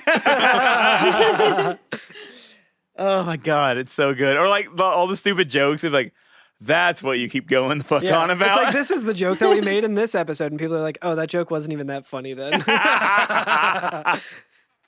Anyway. Hot dogs. Hot dogs. But yeah, we're gonna go up Mushroom Rock Road. We're gonna get to the command center. And then there's a series of cutscenes that happen. And then at a certain point, they'll be like, okay, are you ready to do the operation? And we're going to stop right before that. Aww. Yeah. Yep. We're going to stop right before that because we just never want that operation to happen. That'll be the end of the series. I don't know. I got a good feeling about it. It sounds like it's going to go really great. Yeah. Yeah. So see you next week. Thank you for putting in 3 episodes worth of work, Darmock. Yeah. Thank you so much for being on. It's been fun. Yeah, it's been great. I mean, you fucking binged a whole game just to come on again. I know. Be more prepared. I mean, a portion of a game. I haven't gone through. You did more work than we've done for anything we've ever done. Basically, You've done more work in the past 5 days or whatever it's 2 been months since we worth of last homework recorded than I did in the entire Final Fantasy 1 season. Well, I had help from your earlier casts. Hey. Getting through it quicker. It's all coming you hear together. That, listeners, it works. Yeah, Trust totally the does. process. Seriously, I Send would not $9.99 to every FNFF, and you too will be able to play through the games Trust quicker. the podcast. I would not have thought to go back to Vised, turn around, go back in, and I did it a 3rd time. Ooh. And they sell different items that time. I That don't know if we shop. talked about that. Yeah. Oh yeah. Because Big the first time they sold nothing. Yeah, there was a little. I don't remember what it was though. But they did on my game. Interesting. We will get there, right? Can we go back there? Not right now. All right. I mean, not for a good long time, actually. Not for a long time, and then I don't even know what they saw at that point. Yeah. We'll put it this way: when we're able to go back to Besaid, that song is going to be called "From Xanarkand" at that point. So, yeah, that was not a very good joke. I really thought it was going to hit better. Yeah, I enjoyed it. Sincerely, Xanarkand. BCC Xanarkand. Is there anything you want to plug, Darmock? I know you just also plugged stuff last time. So. I know. Anything else now? The Yeah. last week? Okay. Everyone listen to last week's episode. Listen to the plugs. I guess my band, Steel Samurai. Hell yeah. Still there. SteelSamurai.bandcamp.com. I have kind of barely started my own sort of Darmock.bandcamp. Oh. There's not really a whole lot on it. There's like some really old song that I did. It sounds kind of terrible. Sorry. I can't wait to listen to it. And then there's like a chiptune thing. So I'm going to try to put more up there. Nice. Oh yeah, that sounds great. Good time to do it. All right, Alex, do us 1,500 damage and push us into the ocean. Theme music, as always, is by Night of the Round. Thank you so much. Featured music by Masashi Hamauzu, Nobuo Uematsu, Junya Nakano. Leave us a review on iTunes. Check us out, every FNFF on Twitter, Instagram, Twitch. We have a Discord. Check out the Twitter bio for a link to that. I updated the link. We've been getting real dumb in the Discord. It's Extremely It's dumb. a good time. We've also been It's posting a fun. lot of cute cats and animals and stuff. So. Dogs. Yay! There's we need more dog representation. We're so not dog, gonna- Oh my God, dog if lovers I had get a in dog, there. I would post Just post any it, dogs. We'll hold this above the listener's head. If you don't come to our Discord, you don't get to know who Thomas the cat is. Yeah. That's it. Sorry. Oh no. Yep. Love that, You Thomas. must know Thomas. He's a legend. Yep. That's it though. That's all we can tell them. Maester Thomas. I will be on a compilation album called Chips for Change that you're able to purchase on Bandcamp. All the proceeds of that will be going to the ACLU. So yeah, you can get that on bitcrushed.bandcamp.com. It's BITCRUSHED. But yeah, that'll be up for several months. All of our donations during that time will be going to that. I have the closing track on it because it's a compilation. There's a whole bunch of people on there, and everybody's like, "Where do I fall in it?" They don't want them to turn it off early. Exactly. I figured they put it at the end, so it doesn't really matter. By that time, they've listened to all the good stuff, and my song comes in at the end. But it is palate cleanser. It is made of only Game Boy sounds and the Final Fantasy VI sound font. Ooh. So hell yeah. that is all I used to make it. Nothing else is made or used.